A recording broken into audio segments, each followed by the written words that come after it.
یا اس کو نیند آتی ہے. کیوں؟ اس لیے کہ وہ توجہ پوری نہیں دیتا ہے. تو پوری توجہ سے جو ہے آپ گفتگو کو سنیں. پہلا نقطہ، پہلا پوائنٹ، ہمارے نبی علیہ الصلاۃ والسلام کی عملی زندگی. یہ بات اس سے پہلے بتائی جا چکی ہے کہ ہمارے نبی محمد صلی اللہ علیہ وسلم نشأ یتیما، یتیم پیدا ہوئے. پیدائش سے پہلے ہی نبی علیہ الصلاۃ والسلام کے والد کا انتقال ہو چکا. پیدائش کے کچھ ماہ بعد امی بھی فوت ہو چکی. تو ہمارے نبی علیہ الصلاۃ والسلام یتیم پیدا ہوئے، اس میں کوئی شک نہیں ہے. اور میں نے سورہ ضحیٰ کی آیت بھی پڑھی تھی، یاد ہوگا آپ کو. کون سی آیت ہے وہ؟ جس میں اللہ تبارک و تعالیٰ نے یتیم ذکر کیا ہے نبی صلی اللہ علیہ وسلم کو اور اپنے احسان کا تذکرہ فرمایا. جی، وَوَجَدَكَ یتیماً فَآوَى، یہ آیت کہ اللہ تبارک و تعالیٰ نے آپ کو یتیم پایا پھر پناہ دی آپ کو. تو اللہ تبارک و تعالیٰ کی توفیق سے پہلے دادا کا نام عبد المطلب، اس کے بعد چاچا نے کفالت کی، پرورش کی. پھر بنی سعد میں نبی علیہ الصلاۃ والسلام اپنے رضائی بھائیوں، دودھ شریک بھائیوں کے ساتھ بکریاں چراتے تھے، جیسا کہ ابن اسحاق نے اپنی سیرت میں اس بات کو ذکر کیا ہے کہ پیارے نبی علیہ الصلاۃ والسلام کے بارے میں یہ ثابت ہے کہ شروع انہوں نے جو کیا وہ بکریاں چرانا آپ کا عمل رہا. بنی سعد میں اپنے رضائی بھائیوں کے ساتھ بکریوں کو چراتے تھے.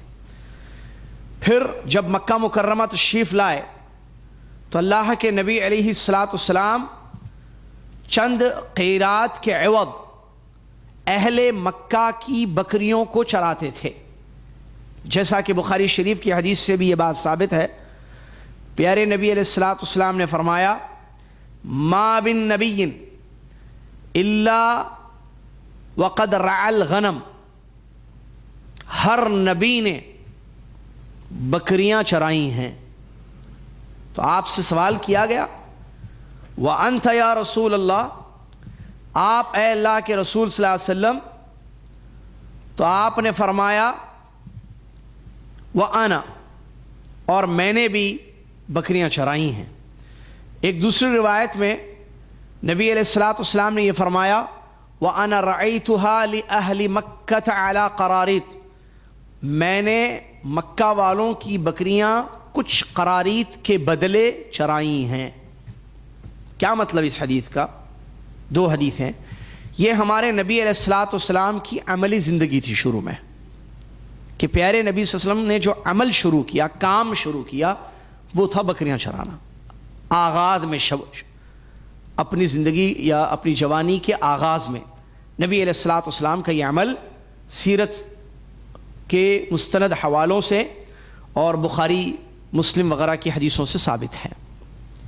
بلکہ یہ بات بھی ثابت ہوگی اس حدیث کے الفاظ سے ما من نبی الا وقد رعى الغنم، ہر نبی نے بکریاں چرائی ہیں. یہ صرف ہمارے نبی محمد صلی اللہ علیہ وسلم نہیں بلکہ اس سے پہلے جتنے پیغمبر آئے، جیسا کہ معلوم ہے ہمارے نبی صلی اللہ علیہ وسلم آخری نبی ہیں، اور پہلے رسول اور پہلے نبی ہیں حضرت نوح علیہ الصلاۃ والسلام. تو نوح علیہ الصلاۃ والسلام سے لے کر آخری نبی محمد صلی اللہ علیہ وسلم تک جتنے پیغمبر آئے، انہوں نے ان فنان شباب میں یا آغاز شباب میں ابتدائی جو عملی زندگی رہی ہے اس میں بکریوں کا چرانا ثابت ہے. اور یہ ایک اچھا عمل ہے، اور اس کے پیچھے حکمت اہل علم بتاتے ہیں واللہ تعالی عالم. انسان جب یہ کام کرتا ہے تو صبر اور تحمل اس کی زندگی میں پیدا ہوتا ہے. بکریوں کا چرانا، اس میں انسان کو بڑے صبر اور تحمل اور رفق کی ضرورت پڑتی ہے، نرمی. کیونکہ حدیث سے یہ بات بھی ثابت ہے کہ بکریاں چرانے والوں میں عام طور پر رفق اور نرمی پیدا ہوتی ہے. وہ اس کام کا شاید اثر ہوگا. اور آگے پیارے نبی علیہ الصلاۃ والسلام سے اللہ تبارک و تعالیٰ کو ایک بہت عظیم دنیا کا کام لینا تھا، بہت بڑا کام. دنیا کا، بلکہ سب سے بڑا کام، اور وہ ہے لوگوں کو کفر اور شرک سے نکال کر توحید و سنت کی دعوت دینا، لوگوں کو غیر اللہ کی بندگی سے نکال کر ایک اللہ کی عبادت کی طرف دعوت دینا۔ تو یہ دنیا کا سب سے عظیم کام ہے، دنیا کا سب سے بڑا کام ہے۔ تو اس بڑے کام کے لیے آپ کو تیار کرنا تھا، اللہ نے توفیق دی، آپ نے بکریوں کو چرایا۔ اس سے ایک چیز تو یہ معلوم ہوئی، اور دوسری بڑی بات یہ معلوم ہوئی کہ نبی علیہ الصلاۃ والسلام نے کام کیا ہے، محنت کی ہے، اور جد و جہد یہ ہماری اسلامی تعلیمات میں سے ہے کہ انسان محنت کرے اور اپنی زندگی گزارے، کسی پر ڈپینڈ لائف نہ ہو۔ اسلام ابھارتا ہے انسان کو کسب حلال پر، کہ آپ محنت کیجئے، پیسہ کمائیے حلال راستوں سے۔ تو محنت اللہ کے نبی علیہ الصلاۃ والسلام نے کی ہے، سارے پیغمبروں نے کی ہے، اور یہ اسلامی تعلیمات میں سے۔ اسلام انسان کو سست کاہل رہنے کی دعوت نہیں دیتا ہے، بلکہ جد و جہد، اجتہاد اور کسب کی تعلیم دیتا ہے۔ دوسری طرف یہ بات معلوم ہوئی کہ پیارے نبی علیہ الصلاۃ والسلام اہل مکہ کی بکریاں کچھ قرارید کی عوض چراتے تھے۔ قرارید عربی میں جو لفظ بخاری میں آیا ہے قیرات کی جمع ہے، اور قرارید کہتے ہیں چند قرارید کے عوض کا مطلب یہ ہوتا ہے جو اللہ کے نبی علیہ الصلاۃ والسلام لیتے تھے قیرات، اور اس کے بدلے جو ہے بکریاں ان کے چراتے تھے، تو وہ تقریباً آج کل کے حساب سے 100 روپے ہوتے ہیں، روپے کی شکل میں۔ اس زمانے میں قیرات لیتے تھے، اس زمانے کا عملہ تھا وہ، ٹھیک ہے۔ تو تقریباً 90 یا 100 روپے اس کے ہوتے ہیں جو نبی علیہ الصلاۃ والسلام لے کر بکریاں چراتے تھے۔ لہٰذا محنت کر کے پیسہ لینا یہ حلال ہے، یہ بات معلوم ہے۔ محنت کر کے اس محنت کے بدلے پیسہ لینا یہ حلال ہے۔ اس میں شرط یہ ہے کہ دونوں متفق ہو جائیں، جیسا کہ نبی علیہ الصلاۃ والسلام نے بھی اہل مکہ سے اتفاق کیا کہ میں آپ کی بکریاں چراؤں گا، لیکن اس کے بدلے جو ہے یہ چیز، تو انہوں نے اتفاق کیا ٹھیک ہے آپ ہماری بکریوں کو چرائیے، چرانے لے جائیے، اور اس کے بدلے ہم انشاءاللہ آپ کو اتنے قیرات دیں گے جو روپے کی شکل میں آج تقریباً 90 یا 100 روپے ہوتے تھے۔ تو یہ عیب نہیں ہے، سبحان اللہ۔ دیکھیے دنیا کے سب سے بڑے نبی، امام الانبیاء، نبیوں کے سردار محمد صلی اللہ علیہ وسلم نے بکریاں چرائی ہیں، اور یہ حلال کام ہے اور محنت کا کام ہے، ہاتھوں کا کام ہے، اور اس پر اسلام نے ابھارا ہے۔ کچھ حدیثیں آپ کی خدمت میں پیش کروں۔ اللہ کے نبی علیہ الصلاۃ والسلام فرماتے ہیں، بخاری شریف کی حدیث ہے، ما کسب الرجل کسبا اطیب من عمل یدہ، آدمی جو بھی چیز کماتا ہے سب سے اچھی کمائی، سب سے پاک کمائی وہ ہے جو ہاتھوں سے کماتا ہے۔ دوسری حدیث بخاری شریف ہی کی، نبی علیہ الصلاۃ والسلام نے فرمایا، ما اکل احد طعاما قط خیرا من ان یأکل من عمل یدہ فإن نبی اللہ داود علیہ الصلاۃ والسلام کان یأکل من عمل یدہ او کما قال صلی اللہ علیہ وسلم۔ یہ بخاری شریف کی حدیث، نبی علیہ الصلاۃ والسلام فرماتے ہیں، ما اکل احد طعاما قط خیرا من ان یأکل من عمل یدہ، آدمی سب سے اچھا کھانا جو کھاتا ہے، سب سے اچھی کمائی جو ہوتی ہے اس کی، وہ ہے اس کے ہاتھ کی کمائی۔ محنت کر کے آدمی جو پیسے کما کر کھاتا ہے یہ سب سے اچھا کھانا ہے، سب سے پاک کھانا ہے۔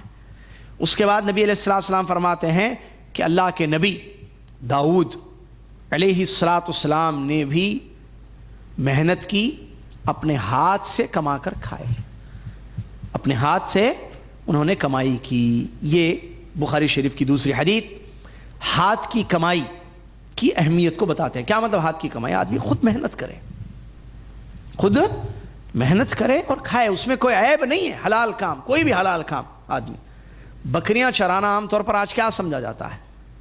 بھئی یہ معمولی کام ہے، معمولی درجے کا جو ہے عمل ہے. نہیں میرے بھائی، عمل معمولی درجے کا نہیں ہوتا ہے.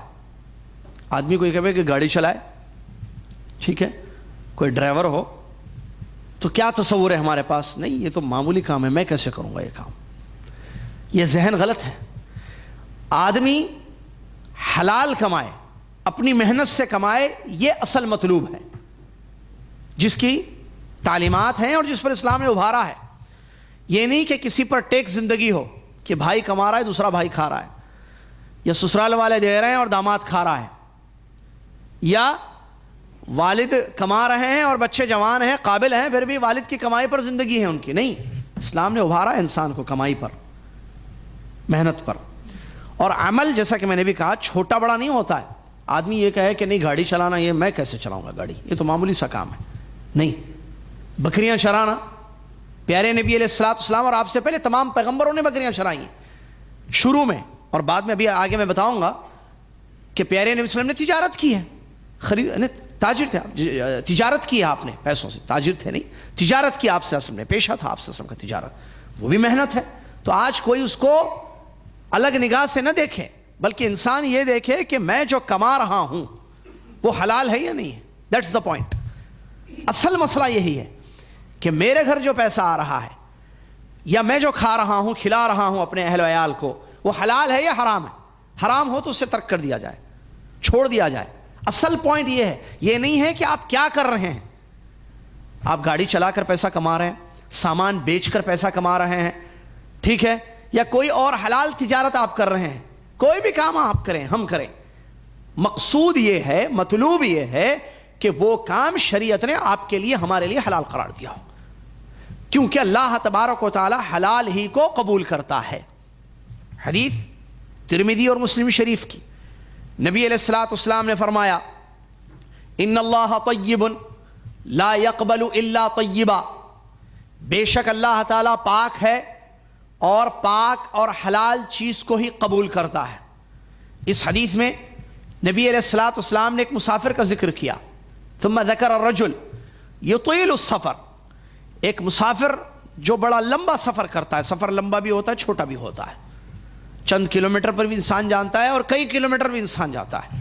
نبی علیہ السلام نے اس حدیث میں ایک لمبے سفر کا تذکرہ کیا اور فرمایا مسافر جو ایک لمبے سفر پر نکل چکا ہے، پریشان ہے، پراگندہ، خستہ حالت ہے، ٹھیک ہے، اپنے دونوں ہاتھوں کو آسمان کی طرف اٹھاتا ہے اور اللہ تبارک و تعالیٰ سے دعا کرتا ہے، یا رب یا رب یا رب، اے میرے رب اے میرے رب، دعا کر رہا ہے. کون ہے یہ؟ مسافر. مسافر کی دعا قبول ہوتی ہے، حدیث میں رسول اللہ نے فرمایا، ٹھیک ہے. دعوت المسافر مستجابہ، صحیح حدیث ہے، مسافر کی دعا قبول ہوتی ہے. نمبر 2، پریشان ہے یہ، اللہ تعالیٰ نے فرمایا امن یجیب المضطر اذا دعا، جب آدمی پریشان ہوتا ہے دعا کرتا ہے تو اللہ کے سوا کون اس کی دعا قبول کرتا ہے. نمبر 3، حالت اس کی خستہ ہے، اور آدمی جب خستہ حال ہو، یعنی حالت اس کی بہتر نہ ہو، تو اس کنڈیشن میں بھی دعائیں قبول ہوتی ہیں. نمبر 4، اس نے دونوں ہاتھوں کو اٹھا دیا ہے، ٹھیک ہے. حدیث میں آتا ہے نبی علیہ السلام نے فرمایا بندہ جب اللہ سے ہاتھ اٹھا کر مانگتا ہے تو اللہ کو حیا آتی ہے کہ خالی ہاتھ لوٹا دے اس کو. نمبر 5، یا رب کہہ رہا ہے، یعنی اللہ کو پکار رہا ہے، غیر اللہ کو نہیں پکار رہا ہے. کس کو پکار رہا ہے؟ اللہ کو. کہہ رہا ہے یا رب اے میرے رب اے میرے رب. اللہ نے فرمایا ادعونی استجب لکم، مجھ سے مانگو میں دوں گا. اذا سألك عبادی عنی فإنی قریب اجیب دعوت الداعی اذا دعانی فلیستجیبوا لی ولیؤمنوا بی. میرے بندے آپ صلی اللہ علیہ وسلم، اگر اے نبی میرے بندے میرے بارے میں آپ سے پوچھے تو کہہ دو کہ میں قریب ہوں، دور نہیں ہوں. جب کوئی مجھ سے مانگے گا، مجھ کو پکارے گا، میں ضرور اس کو دوں گا. میرے بندوں سے کہو کہ مجھ سے مانگے، مجھ پر ایمان لائے۔ یہ بندہ مسافر پریشان حال اللہ سے مانگ رہا ہے۔ قبولیت کی ساری چیزیں ہیں 5۔ پیارے نبی علیہ الصلوۃ والسلام فرماتے ہیں آگے حدیث شریف میں، اسی میں، مطعمہ حرام ملبسہ حرام غذی بالحرام فأنا یستجاب لذلک او کما قال صلی اللہ علیہ وسلم۔ آپ علیہ الصلوۃ والسلام نے فرمایا کھانا حرام پیسوں کا، پینا حرام کا، حرام کمائی سے پرورش کی گئی ہے، کیسے اللہ اس کی دعا قبول کرے گا؟ اللہ اکبر۔ معلوم ہوا اس حدیث سے کہ قبولیت کی چیزیں تو ہیں، مسافر بھی ہے، پریشان حال بھی ہے، ہاتھ بھی اٹھا دیا ہے، رب ہی کو پکار رہا ہے، رب رب کہہ رہا ہے، لیکن ایک چیز روک رہی ہے اس کی دعا کو قبول ہونے سے، اور رکاوٹوں کو دور کرنا ضروری ہے۔ معلوم ہوا کیا؟ دعا کو قبول ہونے سے کچھ چیزیں روکتی ہیں۔ فائدے کی بات، کچھ چیزیں دعاؤں کو قبول ہونے سے روکتی ہیں، ان کو دور کرنا ایک دعا کرنے والے کے لیے، مانگنے والے کے لیے ضروری ہے۔ ان میں سے ایک چیز ہے اکل حرام، حرام کمائی۔ حرام کمائی دعاؤں کو قبول ہونے سے روکتی ہے۔ اسی طریقے سے اعتداء فی الدعاء، اس سے بھی یہ بھی رکاوٹ ہے، دعا میں اعتداء کرنا۔ اسی طریقے سے کوئی حرام چیز مانگنا جو اسلام نے جائز نہیں قرار دیا ہے، جیسا کہ رشتوں کو توڑنے کے لیے دعائیں کرنا، یہ بھی رکاوٹ ہے، اللہ ایسی دعا کو قبول نہیں کرتا ہے۔ رشتے جس میں توڑنے کی دعائیں کی جائیں، شرکیہ طریقے سے اگر دعا کی جائے تو وہ بھی رکاوٹ ہے۔ تو رکاوٹوں سے اپنے دعاؤں کو دور کرنا ضروری ہے۔ یہاں حرام کمائی ہے، اس کی حرام کمائی سے پرورش کیوں کر ہو، اللہ تعالیٰ اس کی دعا کو قبول کرے گا۔ معلوم ہوا حلال کمائی پر اسلام نے ابھارا ہے، اور اللہ تبارک و تعالیٰ دعائیں قبول نہیں کرتا ہے اگر حرام کمائی سے، اگر انسان حرام کمائی کمائے اور اللہ سے دعائیں کرے تو اس کی دعائیں رد ہو جاتی ہیں، قبول نہیں ہوتی ہیں۔ ایک اور ایک حدیث ہے، نبی علیہ الصلوۃ والسلام نے فرمایا لا تزول قدم عبد یوم القیامہ حتی یسأل عن 4، قیامت کے دن کسی بندے کا قدم نہیں اٹھے گا، نہیں ہٹے گا، جب تک کہ 4 چیزوں کے بارے میں اس سے سوال نہ کیا جائے۔ ان میں سے ایک چیز نبی علیہ الصلوۃ والسلام نے فرمایا یسأل حتی یسأل عن مالہ فیما اکتسبہ من این اکتسبہ وفیما انفقہ۔ نبی صلی اللہ علیہ وسلم فرماتے ہیں 4 میں سے ایک سوال اس کے مال کا بھی ہوگا، کہاں سے کمایا اور کہاں پر خرچ کیا۔ لہٰذا انسان اللہ سے ڈرے اور کسب حلال کی طرف توجہ دے۔ آخری حدیث نعمان بن بشیر رضی اللہ تعالیٰ فرماتے ہیں نبی علیہ الصلوۃ والسلام نے ارشاد فرمایا ان الحلال بین و ان الحرام بین، حلال چیزیں بھی واضح ہیں، کلیئر ہیں، بتا دی گئی ہیں، اور حرام چیزیں بھی کلیئر ہیں، بتا دی گئی ہیں۔ ٹھیک ہے، بہت زبردست حدیث ہے یہ۔ وَبَيْنَهُمَا أُمُورٌ مُشْتَبِهَاتٌ لَا يَعْلَمُهَا كَثِيرٌ مِّنَ النَّاسِ۔ اور حلال اور حرام کے درمیان کچھ مشتبہ چیزیں ہیں، ڈاؤٹ فل، جن کو اکثر لوگ نہیں جانتے۔ تو جو شخص آگے فرماتے رسول فمن وقع الشبہات، جو شبہات سے دور ہو گیا، اس نے اپنی عزت، اپنے اسلام کو، اپنے دین کو بچا لیا۔ اور ومن وقع فی الشبہات وقع فی الحرام، اور جو شبہات میں پڑ گیا وہ حرام میں واقع ہو جائے گا۔ کیا حدیث ہے بھائی؟ کیا مطلب حدیث کا؟ اسلام میں حلال کلیئر ہے، یہ حلال، یہ حلال، یہ حلال بتا دیا گیا ہے، ٹھیک ہے نا؟ اسلام میں حلال کلیئر ہے کا مطلب قرآن اور حدیث میں اس کو بتا دیا گیا ہے کہ کیا چیزیں حلال ہیں، ہے نا؟ کیا کمائی حلال ہے، کیا چیز حلال ہے سب بتا دیا گیا، کھانے میں، پینے میں، پیسہ حاصل کرنے میں بتا دیا گیا. جیسے مثال حل اللہ البیع، مثال ہے قرآن میں اللہ نے فرمایا کہ اللہ نے تجارت کو حلال کیا ہے، تو معلوم ہوا کہ تجارت کیا ہے بھائی؟ حلال ہے. بیچنا، خریدنا، اس کے اصول اور ضوابط ہیں، یہ الگ مسئلہ، لیکن بیسیکلی یہ کام یعنی بیچنا، بیع تجارت کو کہتے ہیں. تجارت حلال ہے. وحرم الربا، سود کو اللہ نے حرام قرار دیا، تو معلوم ہوا اس آیت سے کہ سود کیا ہے؟ حرام ہے. تو حدیث میں رسول اللہ کیا فرماتے ہیں؟ حلال بھی واضح ہے، حرام بھی واضح ہے، کلیئر ہے. لیکن ان دونوں کے درمیان کچھ چیزیں مشتبہ ہیں. کیا مطلب؟ یعنی ٹوٹل 3 ٹائپ کی چیزیں ہیں، ایک حلال اور ایک حرام اور ایک ڈاؤٹ فل چیزیں، مشتبہ چیزیں. نہیں، حدیث کا یہ مطلب نہیں ہے. حدیث کا یہ مطلب ہے کہ کچھ چیزیں حلال ہیں، کلیئر ہیں. جیسا کہ میں نے بھی ایک آیت پڑھی، احل اللہ البیع، تجارت اللہ نے حلال کی ہے، بات صاف ہے بھئی تجارت کرنا حلال ہے، بیچنا، خریدنا. گاڑی بیچیں، گاڑی خریدیں، موبائل بیچیں، موبائل خریدیں، کپڑے خریدیں، کپڑے بیچیں، کتابیں خریدیں، کتابیں بیچیں. ٹھیک ہے، چاول خرید کے لائیں بیچیں، حلال ہے بھائی. گھڑیاں خرید کے لائیں بیچیں مارکیٹ میں، حلال ہے صاحب، کلیئر ہے. والحرام بین، حرام چیزیں بھی کلیئر ہیں، یہ بھی بات سمجھ میں آ گئی. جیسے سود حرام ہے بھائی، جھوٹ بولنا حرام ہے، دھوکہ دے کے کمانا حرام ہے، واضح طور پر بتائے گا. ٹھیک ہے، خنزیر کا گوشت بیچنا حرام ہے. ٹھیک ہے، یا اسی طریقے سے اور شراب کی تجارت کیا ہے؟ حرام ہے. جوا حرام ہے، تو بتا دیا گیا ہے. چلیے، ان دونوں کے درمیان جو مشتبہ چیزیں ہیں، کیا مطلب کیا ہے کہ وہ جو چیزیں ہیں کچھ کلیئر نہیں ہیں اکثر لوگوں کو کہ یہ حلال ہے یا حرام ہے، وہ دونوں میں سے ایک، لیکن اکثر لوگ اس کو نہیں جانتے. یہ پیارے نبی صلی اللہ علیہ وسلم نے فرمایا. پھر آگے کیا فرمایا؟ اب جب اکثر لوگ نہیں جانتے، اس کا مطلب کچھ لوگ ہیں جو جانتے ہیں، اور وہ کون لوگ ہیں؟ اہل علم. تو علم کی اہمیت بھی معلوم ہو رہی ہے یہاں پر. چلیے صاحب آگے.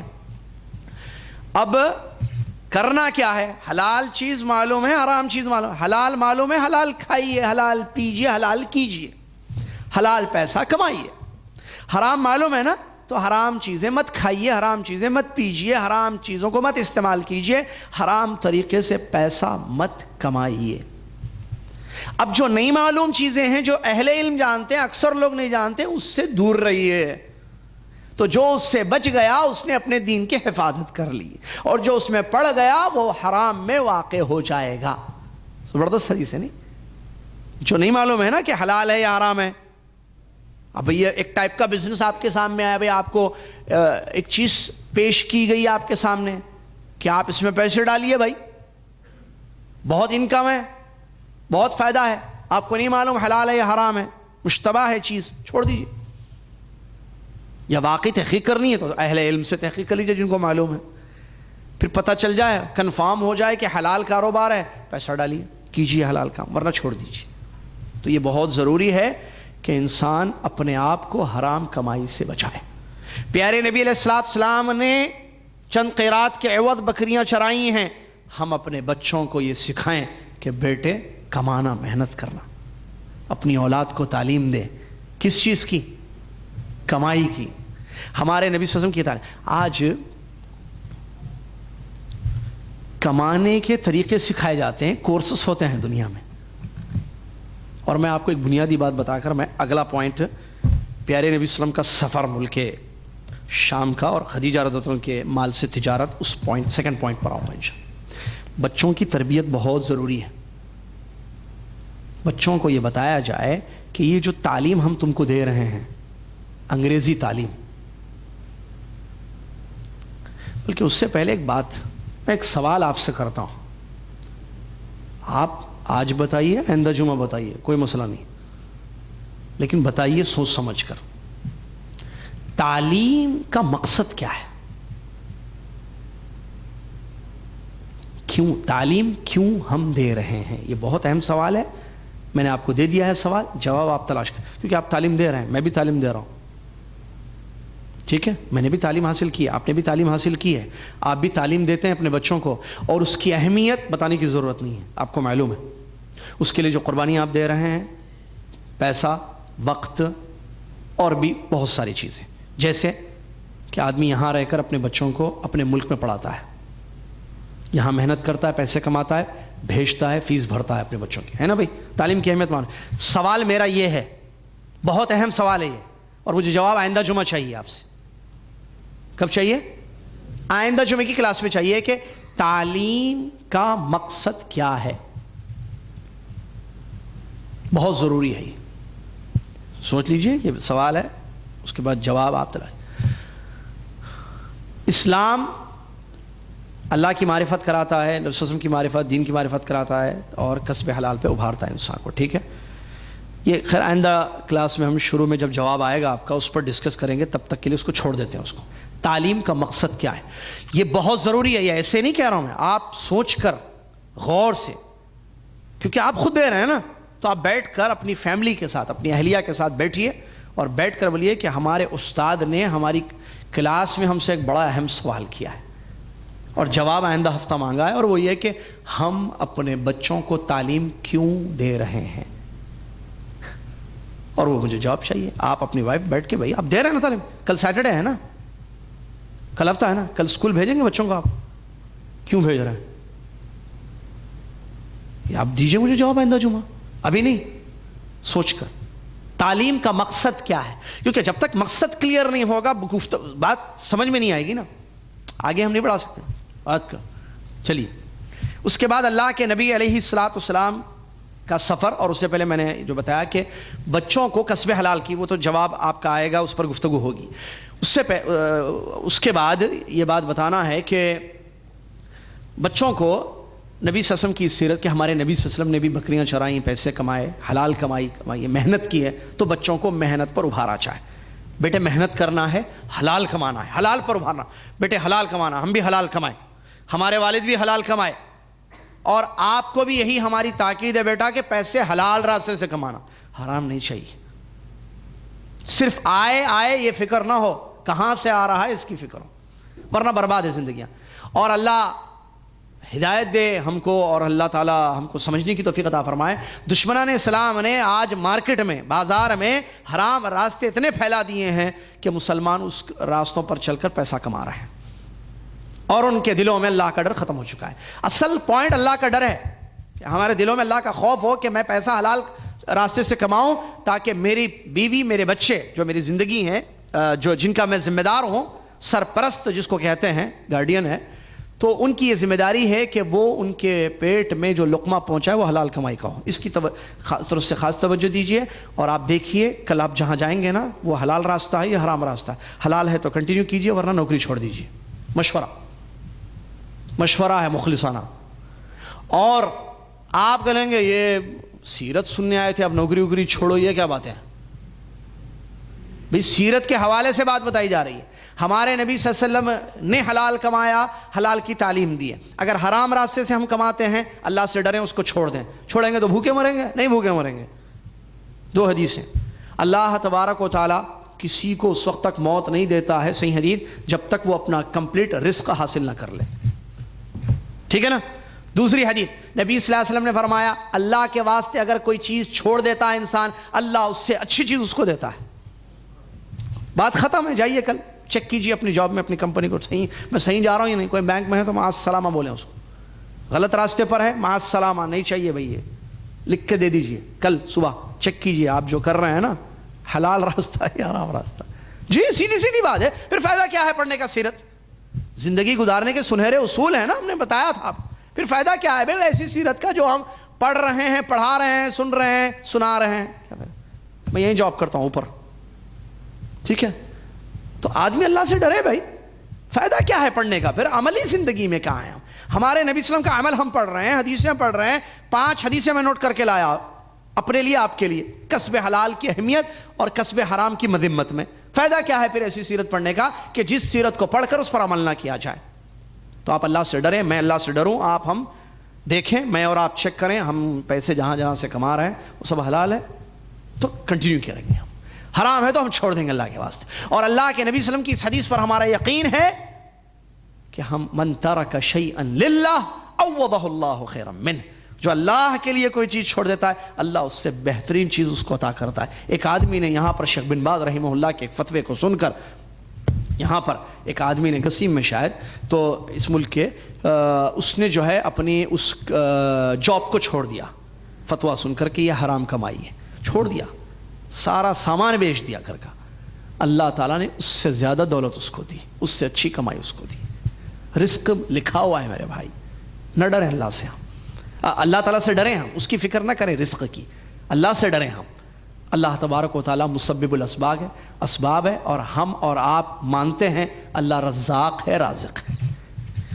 اس کے بعد پیارے نبی علیہ الصلوۃ والسلام کا سفر ملک شام کی طرف، اور حضرت خدیجہ رضی اللہ تعالیٰ عنہ کے مال سے آپ کی تجارت. ٹھیک ہے. ہمارے نبی محمد صلی اللہ علیہ وسلم نے مکہ سے باہر 2 مرتبہ سفر کیا، اور سفر کرنا چاہیے، سفر کے فائدے ہیں. ہمارے نبی صلی اللہ علیہ وسلم نے بھی سفر کیا. کہتے ہیں ابن اسحاق جو معروف مورخ اور سیرت ابن اسحاق کے مؤلف ہیں، کہتے ہیں سافر رسول اللہ صلی اللہ علیہ وسلم مرتين خارج مکہ، اولهما مع عمه ابی طالب حين كان عمره 12 سنة، وثانيتهما حين كان عمره 25 سنة، متاجرا لخديجة رضي الله عنها بمالها، وكانت كلتا الرحلتين إلى مدينة بصرى في الشام. ہمارے نبی صلی اللہ علیہ وسلم نے مکہ سے باہر 2 مرتبہ سفر کیا. ٹھیک ہے. پہلا سفر پڑھ چکے ہیں پہلے سفر کے بارے میں. جب 12 سال آپ کی عمر تھی اس وقت اپنے چاچا ابو طالب کے ساتھ گئے تھے. کہاں گئے تھے؟ شام. وہ اپنے ساتھ لے گئے تھے، پڑھا نا ہم نے، وہ واقعہ بھی ہوا نا، پھر واپس آئے نا، سفر تو کیا نا. اور راہب نے جو بات بتائی تھی پڑھا نا، جو علامات نبوت دیکھے اور کہا کہ ان کو واپس لے جاؤ کیونکہ ملک بصرہ میں یا شام میں یہودی ہیں، ان کو پتہ چل جائے گا اور یہ علامات دیکھ لیں گے تو آپ کے بھتیجے کو نقصان پہنچا سکتے ہیں، لہٰذا ان کو واپس لے جائیں. تو نبی علیہ السلام 12 سال کی عمر میں وہ پہلا سفر کر چکے تھے، اور چاچا لے گئے تھے ساتھ، اور واپس بھی مکہ آ گئے تھے. ٹھیک ہے. دوسرا سفر اسی ملک کی طرف، ملک شام کے شہر بصرہ کی طرف ہمارے نبی صلی اللہ علیہ وسلم کا ہوا جب آپ کی عمر 25 سال کی تھی. اور یہ سفر کیوں ہوا؟ متاجرا لخدیجہ رضی اللہ عنہ بمالہا، خدیجہ رضی اللہ عنہ کے مال کی تجارت کے لیے. اس کا واقعہ کیا ہے؟ ابن حجر رحمۃ اللہ علیہ فرماتے ہیں کہ خدیجہ رضی اللہ تعالیٰ عنہ یہ بڑی تاجرہ عورت تھی، مال والی اور شرف والی. خدیجہ بنت خویلد رضی اللہ تعالیٰ عنہ شرف یعنی بڑے اچھے خاندان کی ایک شریف معزز خوبصورت خاتون خدیجہ رضی اللہ عنہ. اللہ تعالیٰ نے بڑا مال دیا تھا ان کو، تو یہ کیا کرتی تھیں؟ اپنا مال لوگوں کو دیتی تھی. کس لیے؟ بزنس کے لیے. آج بھی ہوتا ہے، تجارت کے لیے وہ مال دیتی تھی. تو لوگ جاتے تھے، مال سے تجارت کرتے تھے، اور اس کے عوض اجرت جو ان کی محنت تھی آدمیوں کو دیتے تھے. بھئی یہ پیسے لو میرے، جاؤ اور جا کر میرے مال سے بزنس کرو. لوگ جاتے تھے، مال لاتے تھے، بیچتے تھے، اور ایک اجرت طے ہوتی تھی. اجرت یعنی تنخواہ، سیلری بولیں آپ، پیسہ، وہ ان کو دیتی تھی. لوگ خوشی خوشی جاتے تھے. ظاہر بات ہے پیسہ بھی مل رہا ہے نا بھائی، محنت ہے، پیسہ ہے، وہی نوکری. تو حضرت خدیجہ رضی اللہ عنہ کے مال سے جو ہے تجارت کرتے تھے. ہم نے اس سے پہلے بتایا پچھلی کلاس میں، یاد ہوگا آپ کو، کہ ہمارے نبی علیہ الصلوۃ والسلام بلند اخلاق پر فائز تھے، امانت دار، شریف، دیندار، سچے اور بھروسے والے. ٹھیک ہے. یہ اور اس جیسی ساری خوبیاں جو ایک شریف آدمی میں ہونی چاہیے، ایک اچھے اخلاق جس کو ہم کہتے ہیں، یہ ساری چیزیں اتم درجے سے ہمارے نبی علیہ السلام کی حیات طیبہ میں پائی گئیں، اور بچپن ہی سے لوگوں نے غور کیا اس پر. میں نے بتایا تھا بچپن بھی، جوانی، جو آپ علیہ السلام کی 20 سال کی عمر، اس سے پہلے بھی مکہ میں جو عام طور پر نوجوان لڑکوں کی جو زندگی تھی اس سے مختلف ہمارے نبی صلی اللہ علیہ وسلم کی زندگی تھی. یہ میں نے بتایا تھا نا پچھلی کلاس میں، اشارہ کیا تھا، اللہ پوائنٹس پڑھے تھے میں نے حوالے سے. تو یہ ان کی شرافت کا تذکرہ خدیجہ رضی اللہ عنہ کے کانوں تک پہنچا. ان کو بھی پتہ چلا کہ محمد جو ہیں یہ صلی اللہ علیہ وسلم بڑے شریف، بڑے امانت دار، بڑے با اخلاق آدمی ہیں، بڑے سچے ہیں، بڑے امانت دار ہیں. تو جب ان کی یہ چیز انہوں نے سنی تو نبی علیہ السلام کو طلب کیا، کہا کہ میں چاہتی ہوں کہ میرے مال سے آپ تجارت کریں، اور میں جو لوگوں کو دیتی ہوں اس سے ڈبل آپ کو دوں گی، میں یعنی دگنی، ان کو جو پیسے میں دیتی ہوں اس سے دگنا مال آپ کو دوں گی، آپ میرے مال سے تجارت کیجئے. یہ پیشکش کی خدیجہ رضی اللہ تعالیٰ عنہ نے نبی صلی اللہ علیہ وسلم. تو نبی صلی اللہ علیہ وسلم نے اس کو قبول کر لیا، غلام کو بھیج کر. میسرہ نام تھا غلام کا. تو پیارے نبی صلی اللہ علیہ وسلم نے بھائی، کیونکہ آپ بکریاں چراتے تھے ظاہر بات ہے، اس کے بعد یہ تجارت میں قدم رکھا اللہ کے نبی صلی اللہ علیہ وسلم نے. قبول کر لیا. قبول کرنے کے بعد میسرہ جو کہ غلام تھا حضرت خدیجہ رضی اللہ تعالیٰ عنہ کا، غلام کے ساتھ ملک شام کا سفر کیا. نبی صلی اللہ علیہ وسلم نے جو ہے مال سے سفر کیا. اب وہ سفر میں گئے، ملک شام بصرہ گئے، اور کافی جو ہے بیع و شراء ہوئی، تجارت کی اللہ کے نبی صلی اللہ علیہ وسلم نے. اب سفر میں آدمی آدمی کو پہچانتا ہے، سفر میں عام طور پر. اسی حضرت عمر رضی اللہ عنہ کے بارے میں آتا ہے واللہ اعلم، وہ کہتے ہیں کہ آدمی کسی پوچھتے تھے کہ تم کیا فلاں کو جانتے ہو؟ تو کہتا تھا ہاں میں اس کو جانتا ہوں. تو کہتے کیا آپ نے سفر کیا ہے اس کے ساتھ؟ تو کہتے نہیں میں نے سفر نہیں کیا. تو کہا تب تو آپ نہیں پہچانتے اس کو. سفر میں انسان کو پہچانتا ہے، کیونکہ سفر میں کیوں انسان کو اچھی طریقے سے پہچانتا ہے؟ کیونکہ سفر میں حالات ایسے ہوتے ہیں، آدمی کیسا ہے، سچا ہے، دیندار ہے، اخلاق کیسے ہیں، تعاون اس کا کیسے ہوتا ہے، یہ ساری چیزیں پتہ چلتی ہیں. کیونکہ آدمی کو ضرورت پڑتی ہے سفر میں، یہ ساری چیزیں غور کرتا ہے انسان سفر میں، تو پتہ چلتا ہے اخلاق کا. ٹھیک ہے. تو پیارے نبی علیہ السلام کے ساتھ سفر میں کون تھا؟ خدیجہ رضی اللہ عنہ کا غلام میسرہ. اس نے دیکھے نبی وسلم کے اخلاق سفر میں کئی چیزیں، اٹھنا بیٹھنا لانا جانا کھانا پینا ہوتا ہے نا سفر میں، ساری چیزیں. تو پتہ چلتا ہے آدمی، کئی چیزیں معلوم ہوتی ہیں سفر میں. آپ پوائنٹ صرف غور کریں، آدمی بخیل ہے یا دل والا ہے معلوم ہوتا ہے. آدمی ساتھ دینے والا ہے یا ہاتھ دینے والا ہے جس کو بولتے ہیں معلوم ہوتا ہے بھائی. آدمی اپنا سوچتا ہے یا دوسروں کا بھی سوچتا ہے معلوم ہوتا ہے. آدمی جھوٹا ہے یا سچا ہے معلوم ہوتا ہے. اور کئی کوالٹی، آدمی اللہ کی عبادت کرتا ہے یا نہیں کرتا ہے معلوم ہوتا ہے نا سفر میں. اور بہت ساری چیزیں ہیں ایسی. تو میسرہ نے اللہ کے نبی علیہ السلام کی خوبیوں کو دیکھا سفر میں.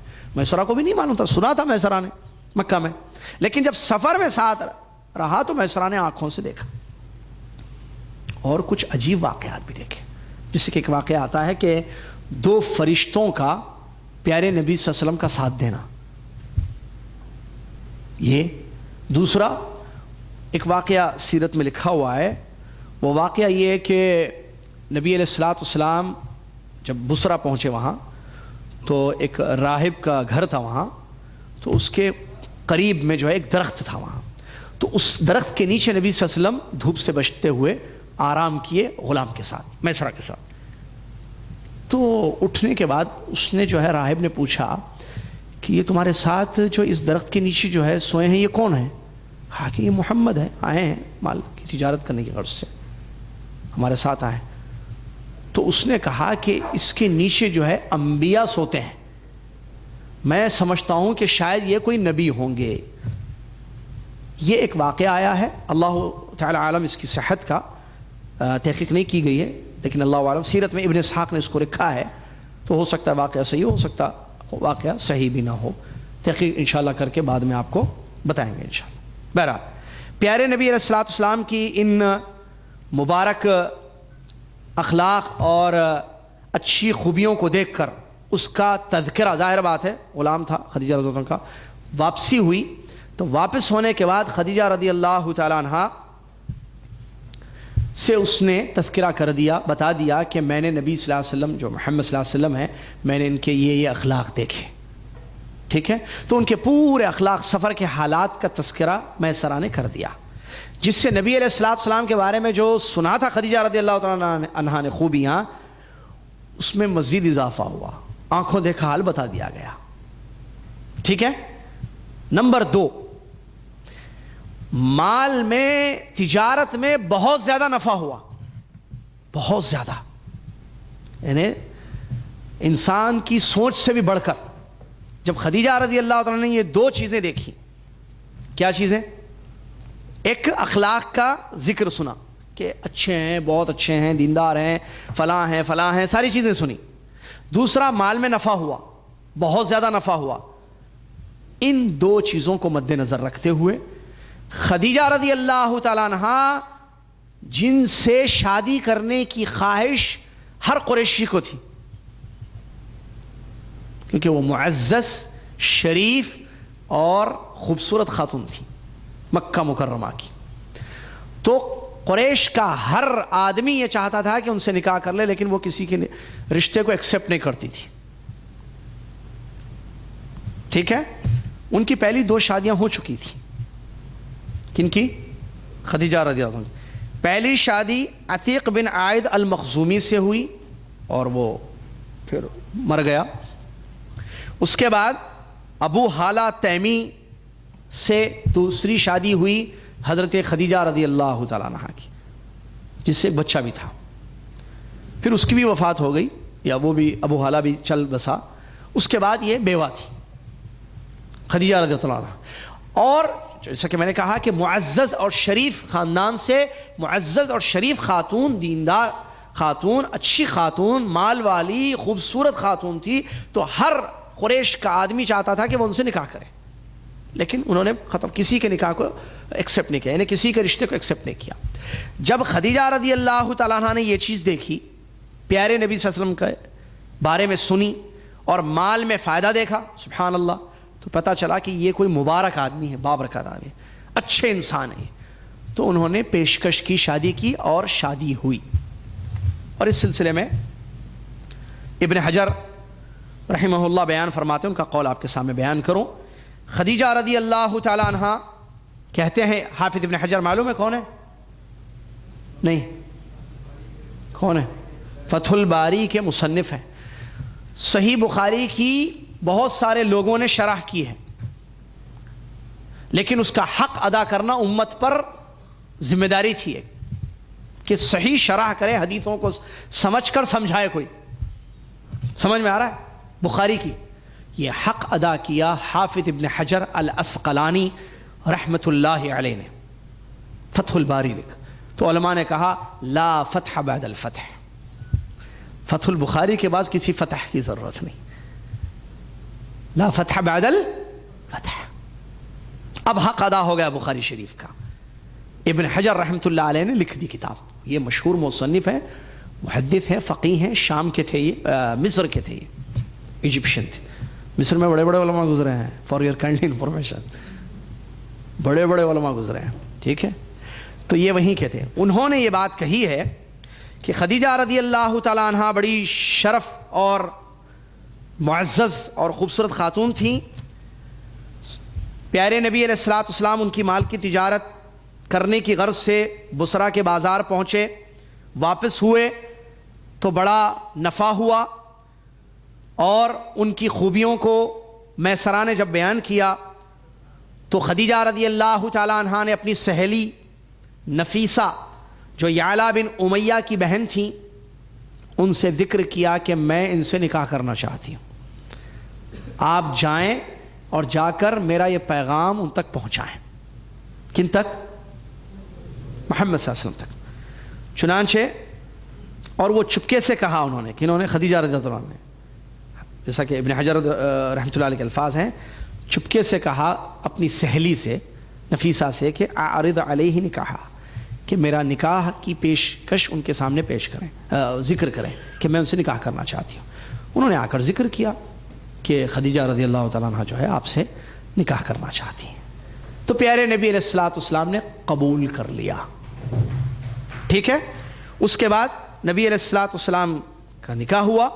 پیارے نبی علیہ السلام کی عمر اس وقت 25 سال تھی اور حضرت خدیجہ رضی اللہ تعالیٰ عنہ 40 سال کی تھی. یہ پہلی شادی ہمارے نبی محمد صلی اللہ علیہ وسلم کی ہے. اور خدیجہ رضی اللہ تعالیٰ عنہ کے ولی کون تھے؟ آپ کے چاچا عمر. کس کے چاچا؟ خدیجہ رضی اللہ عنہ کے چاچا، کیونکہ والد جو ہے پہلے ہی فوت ہو چکے تھے. خدیجہ بنت خویلد کا وفات پہلی ہوئی تھی، تو ان کے چاچا عمر باحیات تھے، انہوں نے نکاح پڑھایا. یہاں ایک بات میں بتانا چاہتا ہوں، وہ یہ ہے کہ لڑکی کی شادی کون کرے گا؟ خود لڑکی کر لے گی. کیوں؟ کیونکہ پسند ناپسند ہر آدمی کی مختلف ہوتی ہے. اچھا، اور آج کل جو ہے بچیاں سمجھدار ہیں، ذہین ہیں، وہ خود جو ہے چن لیں گی کون مناسب ہے. وہ کیسے چنیں گی بھائی کالج میں دوستی ہوگی لڑکوں سے، اسکول میں، یا نیٹ ٹو فرینڈس، کیا بولتے ہیں، نیٹ فرینڈس ہوں گے. پھر وہ بات کرے گی، ملے گی، گھومے گی، چیک کرے گی اس کو. اف ہی از پاسبل، کیا بولتا ہے، sorry, if he is suitable for me I will marry. I will inform my parents.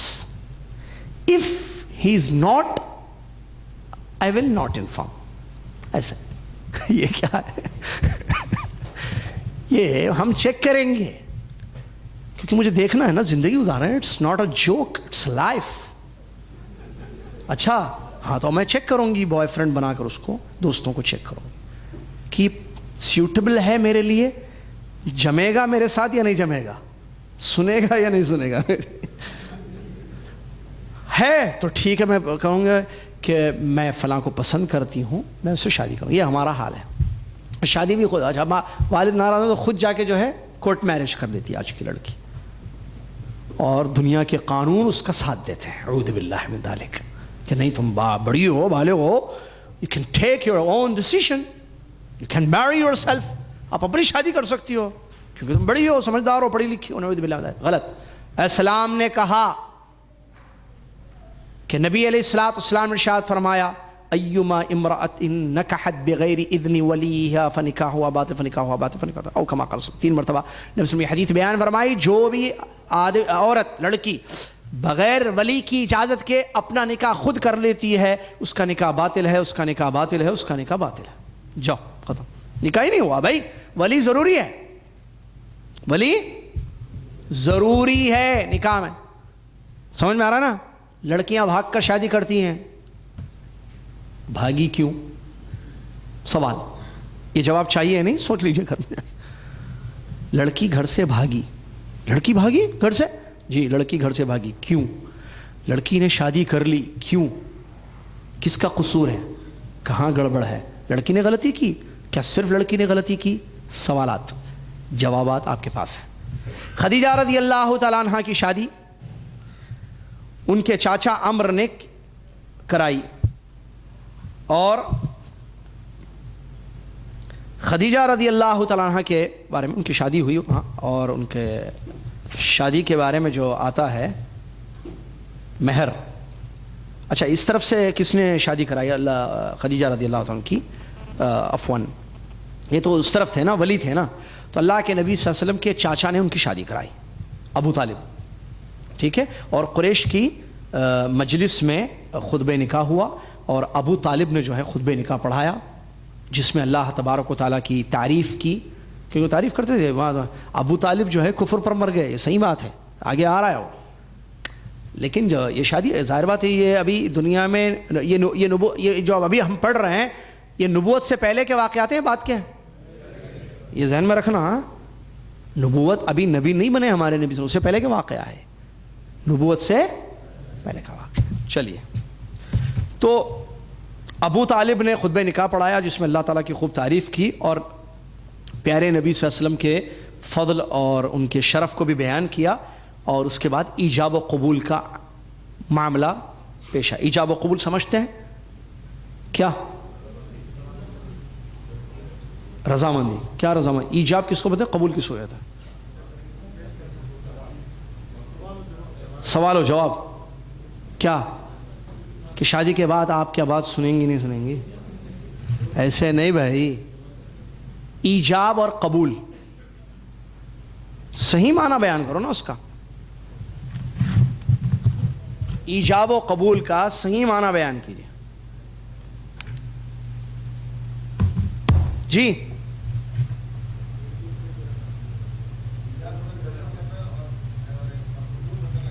ہاں منہاج میں، جزاک اللہ خیر. یہ ہے ایجاب اور قبول کا مطلب. ایجاب کا مطلب لڑکی کے والد کا یا چاچا کا، ولی کا یہ کہنا کہ میں اپنی لڑکی یا اپنی بھتیجی جو بھی ہے، بیٹی بہن جو بھی ہے، بھائی بڑا بھائی ہو وہ بھی ولی بن سکتا ہے، والد بھی ولی بن سکتے ہیں، دادا بھی بن سکتے ہیں، چاچا بھی بن سکتے ہیں. ٹھیک ہے؟ تو لڑکی کے ولی کا یہ کہنا کہ میں اپنی بیٹی کا نکاح آپ سے کر رہا ہوں، یہ ایجاب ہے. اور دلہے کا یہ کہنا کہ میں قبول کرتا ہوں، ختم. یہ ہے ایجاب و قبول. یہ ضروری ہے. اچھا یہ ایک مرتبہ یا 3 مرتبہ؟ ایک مرتبہ. کیا اس میں جو ہے دونوں کے انگوٹھوں کو پکڑ کر قاضی اس کے اوپر کوئی کپڑا ڈال دے اور پھر یہ بات کہے، جیسا کہ بعض جگہ ہوتا ہے ہمارے ہاں انڈیا میں، تو یہ چیز صحیح ہے؟ غلط. تو ایجاب و قبول بس. ٹھیک ہے. اچھا یہ جو نبی علیہ السلام کی شادی ہوئی، اور اچھا مہر میں نبی صلی اللہ علیہ وسلم نے کیا دیا ابھی بتاؤں گا میں مہر. اس سے پہلے یہ شادی کب ہوئی نبی صلی اللہ علیہ وسلم کی؟ کہتے ہیں سیرت میں لکھا ہے کہ ملک شام سے جو واپس ہوئے نبی صلی اللہ علیہ وسلم تجارت کر کے حضرت خدیجہ کے مال کی، تو اس کے 2 مہینے اور چند دن کے بعد، یعنی 2 مہینے کچھ دن گزرے تھے کہ نبی علیہ السلام کی پہلی شادی ہو گئی. سبحان اللہ. 25 سال کے ہمارے نبی صلی اللہ علیہ وسلم اور 40 سال کی خدیجہ رضی اللہ تعالیٰ عنہ. آخری بات مہر. مہر کے بارے میں یہ آتا ہے کہ نبی علیہ السلام نے کی طرف سے جو ہے ابو طالب نے جو ہے 20 اونٹ مہر میں دیے. بعض ایک روایت میں یہ زیادہ صحیح قول ہے، بعض روایتوں میں 6 اونٹ کا بھی ذکر آتا ہے. مہر دیا گیا تو رضامندی ایجاب و قبول ہوا. گواہ موجود تھے کیونکہ قریش کی مجلس میں ہوا، قریش بیٹھے ہوئے تھے سب مکہ میں، مجلس میں گواہ، ایجاب و قبول، مہر اور رضامندی. ظاہر بات ہے رضامندی کس کی؟ وہ دلہا دلہن کی، وہ الگ ہے. ایجاب و قبول الگ ہے. بلکہ ایجاب و قبول میں لڑکے کی تو رضامندی ہوتی ہے، قبول کیا جو ہوتا ہے، لڑکی کی رضامندی بھی ہے. اور یہی شادی کی شرطیں ہیں، ذہن میں رکھیے. شادی ہونے کے لیے یہ چیزیں ہونا ضروری ہیں. کیا چیزیں؟ نمبر 1 ایسا کرے مختصر. نمبر 1 دونوں کی رضامندی. کس کی؟ لڑکی بھی راضی ہونا، لڑکا بھی راضی ہونا. بھائی لڑکی کنواری ہے تو خاموشی اس کی رضامندی ہے، لیکن یہ ہمیشہ نہیں. یہ بہرحال عادات کے حساب سے، ماحول کے حساب سے لڑکی کی رضامندی پتہ چل جاتی ہے، خاموشی سے پتہ چل جاتی ہے، یا وہ بول دیتی ہے ٹھیک ہے، یا کسی اور سے بول کے کہتی ہے ٹھیک ہے امی کو کہہ دو، ابو کو کہہ دو کہ مجھے یہ رشتہ منظور ہے. ٹھیک ہے، رضامندی ہوگی. ٹھیک ہے. تو لڑکی کی رضامندی ضروری ہے. رضامندی نہیں ہوگی نکاح نہیں ہوگا. نمبر 2 ولی. لڑکی کی طرف سے کوئی ولی ہونا ضروری ہے. ٹھیک ہے. نمبر 3 ایجاب و قبول. ایسے بولے ابھی 3 میں، جس میں لڑکی کے والد یہ کہیں کہ میں نے اپنی بیٹی کا نکاح آپ کے بیٹے سے کیا، اور لڑکا کہے کہ میں نے اس کو قبول کیا. 1 مرتبہ کافی ہے یہ. اور یہاں ایک بات میں بتا دوں، یہاں وکالہ بھی جائز ہے. یہ وکالہ کیا ہے؟ کہ لڑکی کا والد کسی اور کو ذمہ دار بنائے کہ آپ میری بیٹی کا نکاح کر دو، جائز ہے. سمجھ میں آ رہا ہے؟ اسی طریقے سے دلہا کسی اور کو وکیل بنائے اور کہے کہ آپ ان کو بول دو کہ میری طرف سے کہ یہ رشتہ قبول ہے، میں نے قبول کر لیا، یہ بھی جائز ہے.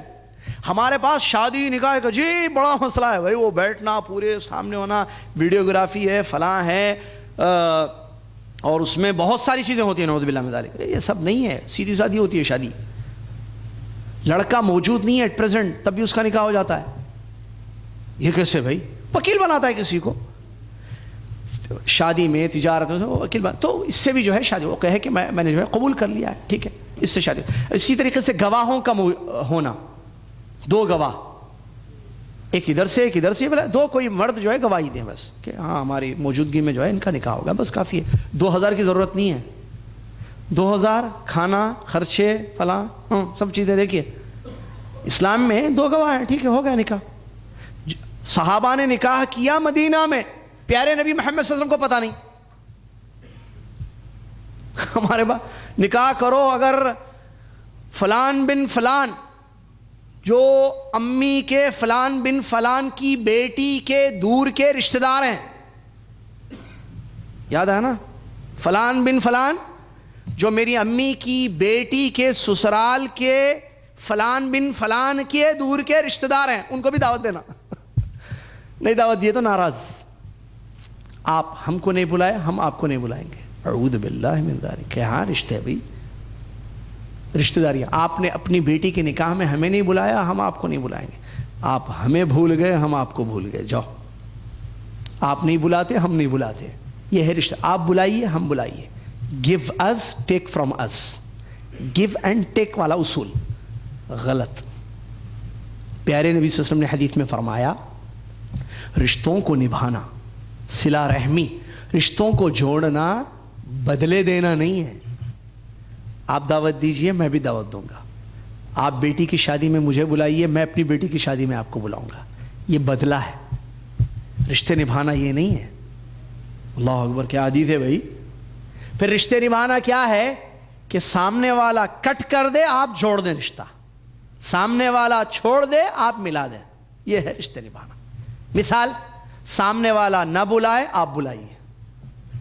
سامنے والا نہ یاد کرے, آپ یاد کیجیے. یہ ہے صلہ رحمی, اور اس کی کافی زیادہ تاکید آئی ہے, اس کو ذہن میں رکھیں.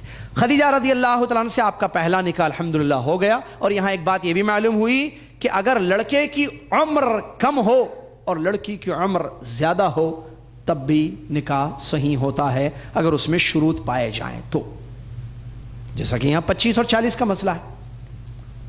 پہلی شادی تو اللہ کے نبی علیہ السلام کی یہ شادی اس بات کی دلیل ہے, کیونکہ یہ تو ٹھیک ہے, نبوت سے پہلے, نبوت کے بعد بھی جو ہے یہ جو ہے نکاح غلط نہیں ہے, نکاح صحیح ہے. اور نبی اسلام میں جو ہے یہ چیز جائز ہے کہ لڑکی کی عمر زیادہ ہو تو اس سے نکاح کیا جا سکتا ہے, اس میں کوئی حرج نہیں ہے. لڑکے کی عمر زیادہ ہو, لڑکے کی عمر کم ہو, لڑکی کی عمر زیادہ, یہ دونوں بالغ ہیں تب نہیں. بلکہ شادی ہونے کے لیے بالغ ہونا بھی شرط نہیں ہے. یہ اور بہت ہے ایسے. کیا مطلب اور ایک نئی انفارمیشن شاید لڑکی یا لڑکی کی عمر کم ہو, کم نابالغ ہے, شادی ہو جائے گی. کیا مطلب شادی؟ میں لفظ جب شادی بولوں گا تو میری مراد ہے زواج, نکاح, رخصتی نہیں. رخصتی کے لیے بلوغت شرط, دخول کے لیے. حضرت عائشہ رضی اللہ عنہ سے شادی ہمارے نبی صلی اللہ علیہ وسلم نے ذکر کیا, آگے آئے گا انشاءاللہ. کیا عمر تھی ہماری امی جان ام المومنین عائشہ رضی اللہ تعالیٰ عنہ کی؟ 6 بھائی, 6 سال میں آپ بالغ تھی نہیں تھی. تو ان کے ابو بکر صدیق رضی اللہ تعالیٰ نے نکاح کرا دیا ان کا, تو شادی تو ہو گئی. لیکن رخصتی 9 سال کی عمر میں ہوئی جب بالغ ہو گئی آپ. سمجھ میں آیا؟ رسول صلی اللہ علیہ وسلم کے گھر بھیج دیا گیا آپ کو. تو معلوم ہوا بلوغت سے پہلے بھی شادی ہو جائے گی, نکاح ہو سکتا ہے, جائز ہے اسلام میں. سمجھ میں آ رہا نا مسئلے؟ جی ہم سیرت پڑھ رہے تو یہ بات ہے. چلیے, خدیجہ رضی اللہ تعالیٰ عنہ سے آپ کا نکاح ہو گیا. خدیجہ رضی اللہ تعالیٰ عنہ کی بڑی فضیلت آئی ہے حدیث میں. ایک بہت بڑی حدیث ہے بخاری شریف کی, جس حدیث میں یہ واقعہ آیا کہ جبریل علیہ السلام حضرت خدیجہ رضی اللہ عنہ کی تعریف کرتے ہیں. اس حدیث میں دیکھیے, جبریل علیہ السلام نبی صلی اللہ علیہ وسلم کے پاس آئے اور آ کر اللہ کے نبی علیہ السلام سے یہ کہا, ہذہ خدیجہ اقرئنیہا السلام من ربہا وامرہ ان یبشرہا ببیت فی الجنہ من قصب لا صخب ولا نصب. الحدیث او کما قال صلی اللہ علیہ وسلم. خدیجہ رضی اللہ عنہ کے بارے میں جبریل امین علیہ السلام رسول اللہ علیہ وسلم کے پاس آ کر کہتے ہیں, اے اللہ کے نبی صلی اللہ علیہ وسلم, یہ خدیجہ ہیں, ان کو ان کے رب کی طرف سے سلام. اللہ اکبر, اللہ سلام پہنچا رہا ہے, ان کو سلام پہنچائیں گے, ان کا رب ان کو سلام کہہ رہا ہے. اللہ اکبر. دوسری بات کہی, ان کو خوشخبری دے دیں آپ کہ اللہ تعالیٰ نے جنت میں ایک موتیوں کا محل ان کے لیے تیار کیا ہے. ایسا محل ہے جس میں کسی قسم کی تھکاوٹ نہیں ہوگی اور نہ وہ آواز بلند ہوگی، چیخ و پکار بھی نہیں ہوگی۔ یہ صحیح حدیث ہے بخاری کی ساری حدیثیں صحیح ہیں الحمدللہ، اس میں کوئی شک نہیں ہے۔ تو اس حدیث سے حضرت خدیجہ رضی اللہ تعالیٰ عنہ کے شرف اور ان کی منزلت اور ان کے مقام کا علم ہوتا ہے کہ اللہ تبارک و تعالیٰ نے سلام بھیجا، اللہ اکبر، بس کافی ہے وہی ایک۔ پھر مزید یہ کہ جنت میں محل کی خوشخبری دے دی، موتیوں کے ایک محل کی، جس میں کوئی تھکاوٹ نہیں ہوگی، آرام کی زندگی ہوگی وہاں جنت کے اس محل کی۔ تو اس سے حضرت خدیجہ رضی اللہ تعالیٰ عنہ کے فضیلت معلوم ہوتی ہے۔ اسی طریقے سے مورخین نے یہ بات لکھی ہے کہ حضرت خدیجہ رضی اللہ تعالیٰ عنہ زمانے جاہلیت ہی میں مشہور تھی طاہرہ سے، پاک باز، جس کا معنی ہوتا ہے کیا ہے؟ پاک باز۔ طاہرہ لقب تھا ان کا، طاہرہ کہتے تھے ان کو، یہ طاہرہ ہیں۔ طاہرہ کس کو کہتے ہیں؟ پاک باز خاتون کو۔ تو یہ زمانے ہی سے مشہور تھیں، یعنی زمانے جاہلیت ہی سے مشہور تھیں۔ پھر مزید بات دیکھیے، ان کی ایک فضیلت یہ بھی علماء نے لکھی ہے جو حدیث سے ثابت ہے اور معلوم ہے آپ کو، کہ جتنے بچے اللہ تعالیٰ نے پیارے نبی علیہ السلام کو دیے سوائے ابراہیم کے، ساری اولاد انہی سے ہوئی، خدیجہ رضی اللہ تعالیٰ عنہ سے، سوائے ابراہیم کے۔ ابراہیم جو اللہ کے نبی صلی اللہ علیہ وسلم کے بچے تھے وہ ماریہ قبطیہ سے پیدا ہوئے تھے، ماریہ قبطیہ رضی اللہ عنہ۔ اس کے علاوہ جتنی اولاد ہوئی ہیں، نبی صلی اللہ علیہ وسلم کی کئی ازواج مطہرات تھیں، آگے آئے گا، ٹھیک ہے، آگے پڑھیں گے ہم بعد میں۔ تو ساری اولاد حضرت خدیجہ رضی اللہ تعالیٰ عنہ سے ہوئی، اور وہ اولاد میں کیا ہیں؟ 2 لڑکے ہیں، 4 لڑکیاں ہیں۔ اولاد میں 2 لڑکے ہیں اور 4 لڑکیاں ہیں۔ لڑکے قاسم اور عبداللہ۔ قاسم یہ وہی لڑکے ہیں پیارے نبی صلی اللہ علیہ وسلم کے جو حضرت خدیجہ سے پیدا ہوئے اور جن کے نام سے کنیت آپ کی رکھی گئی اور آپ کی کنیت مشہور ہوئی، اور آپ نے خود فرمایا کہ میں ابو القاسم ہوں، اور منع کیا کنیت رکھنے سے کہ ابو القاسم کنیت نہ رکھی جائے، میرا نام رکھو لیکن میری کنیت مت رکھو، ٹھیک ہے؟ محمد نام رکھ سکتے ہیں، بہت ہے نام ماشاءاللہ، احمد بھی ہے، لیکن کنیت ابو القاسم۔ یہ قاسم بیٹے جو تھے نبی صلی اللہ علیہ وسلم کے، انہی کی طرف نسبت ہے، ابو القاسم، قاسم کے ابا۔ دوسرے جو بیٹے تھے پیارے نبی صلی اللہ علیہ وسلم کے وہ تھے عبداللہ، اور ان کے 2 لقب تھے، طاہر اور طیب، ٹھیک ہے؟ عبداللہ جو بیٹا تھا دوسرا ہمارے نبی صلی اللہ علیہ وسلم کا، وہ اس بچے کے 2 لقب تھے، طیب بھی کہا جاتا تھا اور طاہر بھی۔ تو اس طریقے سے 2 ہمارے نبی صلی اللہ علیہ وسلم کے بیٹے تھے، اور نبی صلی اللہ علیہ وسلم کے یہ دونوں بیٹے جو ہے بچپن ہی میں فوت ہو گئے، چھوٹے ہی تھے، فوت ہو گئے دونوں ایک کے بعد ایک۔ البتہ بیٹیوں نے زندگی گزاری پیارے نبی صلی اللہ علیہ وسلم کی، اور وہ 4 تھیں ترتیب سے۔ پہلے زینب ہوئیں، پھر رقیہ، پھر ام کلثوم پیدا ہوئیں، پھر فاطمہ زہرا رضی اللہ تعالیٰ عنہ۔ 4 نبی صلی اللہ علیہ وسلم کی بیٹیاں تھیں ترتیب سے، زینب، رقیہ، ام کلثوم اور فاطمہ رضی اللہ تعالیٰ عنہ، اور یہ بڑی ہوئیں پیارے نبی صلی اللہ علیہ وسلم کی تربیت میں الحمدللہ، بڑی ہوئیں، اسلام بھی قبول کیا انہوں نے، ظاہر بات مسلمان تھیں یہ، انہوں نے مدینہ کی طرف ہجرت بھی کی، ان کی شادیاں بھی ہوئیں، اور نبی صلی اللہ علیہ وسلم ثم توفاہن الموت قبل الرسول صلی اللہ علیہ وسلم۔ ان 4 بیٹیوں میں سوائے فاطمہ رضی اللہ تعالیٰ عنہ کے باقی 3 بیٹیاں، یعنی زینب، رقیہ اور ام کلثوم رضی اللہ عنہن اجمعین، ان کی وفات نبی صلی اللہ علیہ وسلم کی زندگی ہی میں ہو گئی، یعنی پیارے نبی صلی اللہ علیہ وسلم کی وفات سے پہلے ہی ان 3 بیٹیوں کی وفات ہو گئی۔ صرف ایک بیٹی نے 6 مہینے زندگی گزاری، اور وہ ہے فاطمہ رضی اللہ تعالیٰ عنہ۔ پیارے نبی صلی اللہ علیہ وسلم کی وفات کے بعد 6 ماہ کے بعد ان کی بھی وفات ہوئی، یعنی وہ وفات تک باحیات تھیں، کون؟ فاطمہ رضی اللہ تعالیٰ۔ باقی بیٹیوں کا انتقال ہو گیا پیارے نبی صلی اللہ علیہ وسلم کی وفات سے پہلے، بلکہ آپ کی حیات ہی میں، ٹھیک ہے، اور آپ نے دفن بھی کیا، اور اس سلسلے میں حدیثیں بھی آتی ہیں۔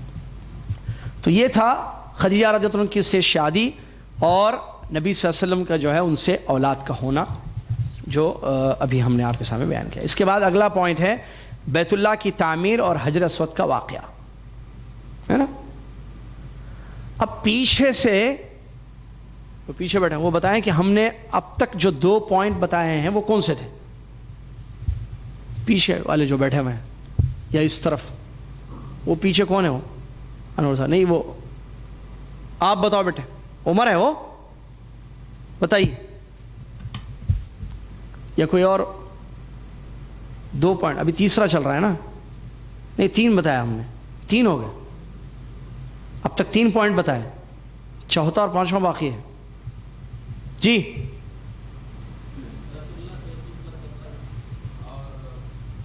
غلط، اس کا مطلب لیٹ آیا۔ کون کہہ رہے ہیں؟ جی جی بولیے، اٹھ کر بولیے۔ نبی صلی اللہ علیہ وسلم کی عملی زندگی جس میں آپ کی کمائی وغیرہ، ٹھیک ہے، اور وہ حدیثیں ہم نے پڑھی۔ ہاں بس رک جائیے، نبی صلی اللہ علیہ وسلم کے شام کا سفر دوسرا۔ تیسرا پوائنٹ کیا پڑھا ہم نے یہاں اس طرح سے؟ وہ پیچھے جو بیٹھے ہیں وہ ٹی شرٹ والے کون ہیں بھائی؟ ہاں بھائی بولیے، آپ اٹھیے۔ ابھی لاسٹ پوائنٹ، 3rd پوائنٹ کیا پڑھا ہم نے جی؟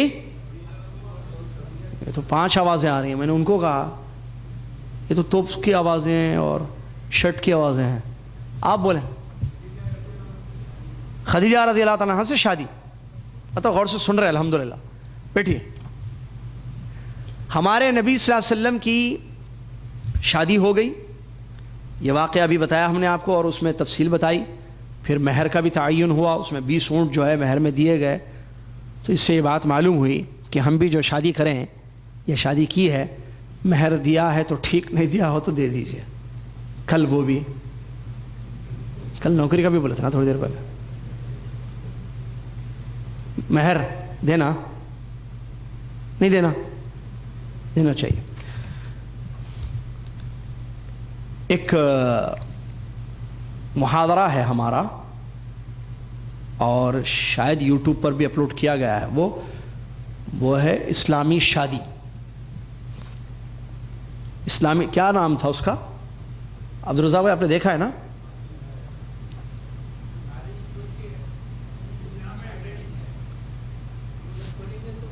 میرجز دیکھیں تو اس میں ہے، یامبو میں ایک موضوع پر خطاب ہوا ہے پورا تفصیلی، میں یہ کہہ رہا ہوں کہ آپ لوگ اس کو ضرور دیکھیں، اور وہ ہے اسلامی کیا ہے، ایسی کچھ موضوع تھا، اسلامی شادی، بہت پہلے کی بات ہے یہ، یعنی شادی اسلام کی روشنی میں، یا اسلام کی شادی میں بربادیاں، یا اس قسم کا کوئی موضوع تھا۔ اسلامی شادی اور نہیں، اسلامی طریقہ اور آج کی شادیاں، آج کی شادیاں اس طریقے سے کچھ تھا، اسلام اور آج کی شادیاں، شاید یہ موضوع تھا، ہاں اسلام اور آج کی شادیاں۔ اس کو سرچ کریں اور اس کو بیٹھ کر پوری فیملی کے ساتھ، بیٹے بیٹیوں کے ساتھ دیکھیں اس کو پورا، ٹھیک ہے۔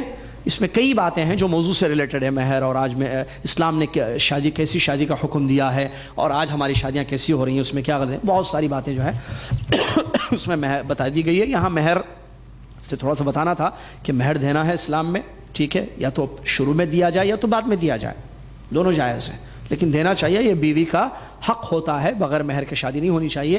لہٰذا جنہوں نے شادیاں نہیں کی ہیں، کرنے کا ارادہ ہے، وہ مہر ضرور دیں، ذہن میں رکھیں، اور جنہوں نے شادیاں کر لی ہیں، بچے بھی ہو گئے، بڑے بھی ہو گئے، یا داماد بھی آ گئے، بہو بھی آ گئی، اب تک مہر نہیں دیے تو دے دیجیے مہر، پوچھ کر کے کتنا تھا پہلے کا وہ دے دیجیے، وہ لڑکی کا حق ہوتا ہے۔ بیت اللہ کی تعمیر اور حجر اسود کا واقعہ۔ ہمارے نبی علیہ الصلوۃ والسلام جب 35 سال کی عمر کو پہنچے، کتنے 25 میں آپ کی شادی ہوئی، اس کے بعد ظاہر بات ہے شادی کی ازدواجی زندگی آپ نے گزاری خدیجہ رضی اللہ عنہ کے ساتھ۔ تو 35 سال کی عمر میں نبی علیہ الصلوۃ والسلام جب 35 سال کے ہوئے تو اس وقت ایک واقعہ ہوا مکہ میں، وہ واقعہ سیلاب آیا مکہ میں، خطرناک سیلاب آیا، اور جس سے خانہ کعبہ کی دیواریں پھٹ گئیں، پانی کے اس اثر سے، سیلاب کے اس اثر سے خانہ کعبہ کی دیواریں پھٹ گئیں۔ پھر اس کی تعمیر کا مسئلہ آیا کہ اثر نو، یعنی دوبارہ اس کی تعمیر عمل میں آئے۔ تو قریش نے آپس میں بیٹھ کر مشورہ کیا کہ ہم جو ہے دیواریں بنائیں گے، اور اس کے لیے جو ہے پیسہ چاہیے، تو سب مل کے پیسے جمع کریں گے۔ تو سبوں نے پیسے جمع کیے اور ہمیں معلوم ہونا چاہیے کہ ان لوگوں نے یہ طے کیا کہ اس میں صرف حلال کمائی کا پیسہ ڈالنا. اللہ، ان کو خانہ کعبہ کی تعظیم تھی، زمانے جاہلیت ہی سے. یہ خانہ کعبہ کی تعظیم زمانے جاہلیت ہی سے تھی. تو ان لوگوں نے یہ طے کیا اور اس حساب سے پیسے جمع کیے گئے. اور ایک رومی کوئی کاریگر تھا اچھا بنانے والا دیوار، تو اس کو پیسے دیے گئے، تو اس نے خانہ کعبہ کی جو ہے دیواریں جو ہے کھڑی کی. اس کے بعد خانہ کعبہ کی جب دیواریں کھڑی کی گئی، مسئلہ آ کر رکا حجر اسود پر کہ حجر اسود کو اس کی جگہ پر کون رکھے گا. یہ بڑا مسئلہ ہو گیا. میں نے ابھی تھوڑی دیر پہلے کہا کہ خانہ کعبہ کی تعظیم تھی ان کی زندگیوں میں، تو اسی لیے ان لوگوں نے طے کیا کہ ہم حلال کمائی ڈالیں گے اور تعمیر کریں گے، کنسٹرکشن ہوگا. ٹھیک ہے، ہو گیا، دیوار بن گئی. اب حجر اسود کو اس کی جگہ پر رکھنا، ہاں اس میں کیا، اب یہاں جھگڑا شروع ہو گیا. ہر قبیلے والا، ہر آدمی یہ چاہتا تھا کہ میں یہ شرف کا، کیونکہ ان کو معلوم تھا یہ جنت کا پتھر ہے، یہ اس پتھر کی اہمیت ان کو معلوم تھی. تو اس کو اس کے جگہ پر رکھنا ہر آدمی خود چاہتا تھا. اس پر کافی زیادہ جھگڑا ہوا، تو میں ہوئی اور بڑی باتیں ہوئیں. قریب تھا کہ جنگ چھڑ جائے، خطرناک جنگ ہو جائے. ٹھیک ہے، تو یہ ایک بڑا مسئلہ ہو گیا. ایک شخص جس کا نام ابو عمر تقریباً ہے، تو انہوں نے یہ مشورہ دیا. ابو امیہ ایک نامی ایک شخص تھا. ابو امیہ جو کافی ذہین اور دانشور آدمی تھا، اس نے کہا کہ ایک کام کرتے ہیں، ہم لڑیں گے نہیں اس پہ. ہم یہ کریں گے کہ کل صبح خانہ کعبہ میں سب سے پہلے جو شخص آئے گا ہم اس کو حکم بنا لیں گے اپنا. کیا مطلب حکم؟ فیصلہ وہ کرے گا، اس کے ہاتھ میں فیصلہ. وہ جو کہے گا، جس قبیلے والے کو کہے گا، جس آدمی کو کہے گا، وہی اس پتھر کو رکھے گا، حجر اسود کو. یہ اس نے مشورہ دے دیا، ورنہ جنگ ہونے والی تھی، لڑائی ہونے والی تھی بہت بڑی. تو بہرحال طے ہوا. اللہ تبارک و تعالیٰ کا کرنا ایسے ہوا کہ سب سے پہلے صبح جو خانہ کعبہ میں داخل ہوئے وہ ہیں ہمارے نبی محمد صلی اللہ علیہ وسلم. اچھا، ہمارے نبی صلی اللہ علیہ وسلم کو نہیں معلوم کہ ماجرا کیا ہے. قریش کی جو لڑائی ہوئی، یا لڑائی آپس میں جو لڑے مطلب زبان سے، صرف ہاتھ سے نہیں، تو یہ معاملہ نہیں معلوم تھا. بہرحال سب سے پہلے جیسے آئے وہ سب دیکھ رہے تھے کہ کون پہلے داخل ہوگا. پہلے داخل ہوئے یہ، تو سب نے کہا جاء الامین جاء الامین ھذا محمد. ارے یہ تو امانت دار آ گیا. امین لقب تھا ہمارے نبی صلی اللہ علیہ وسلم. امانت دار مشہور تھی مکہ میں، امین اور صادق دو لقب مشہور تھے، سچے اور امانت دار. اللہ اکبر. اور یہ ایک تاجر کی خصوصیت ہوتی ہے. بات تھوڑی دیر پہلے تجارت کی آئی، ایک حدیث بتا دوں آپ کو میں. التاجر الصدوق یبعث مع الانبیاء او کما قال صلی اللہ علیہ وسلم. سچا تاجر انبیاء علیہ السلام کے ساتھ اٹھایا جائے گا. اللہ، کیونکہ تاجر تو بہت ہیں لیکن سچے کوالٹی بہت بڑا مسئلہ. تجارت میں سچ بولنا بہت بڑی بات ہے. کیونکہ ایک ذہن کیا ہے لوگوں کا، تجارت، غلط ذہن، غلط کانسیپٹ کہ تجارت بغیر جھوٹ کے نہیں چل سکتی. آپ بولیں گے ہاں اصلی بولیں گے، وہ لے گا ہی نہیں. تقلیدی کو اصلی بولنا پڑتا ہے بھائی.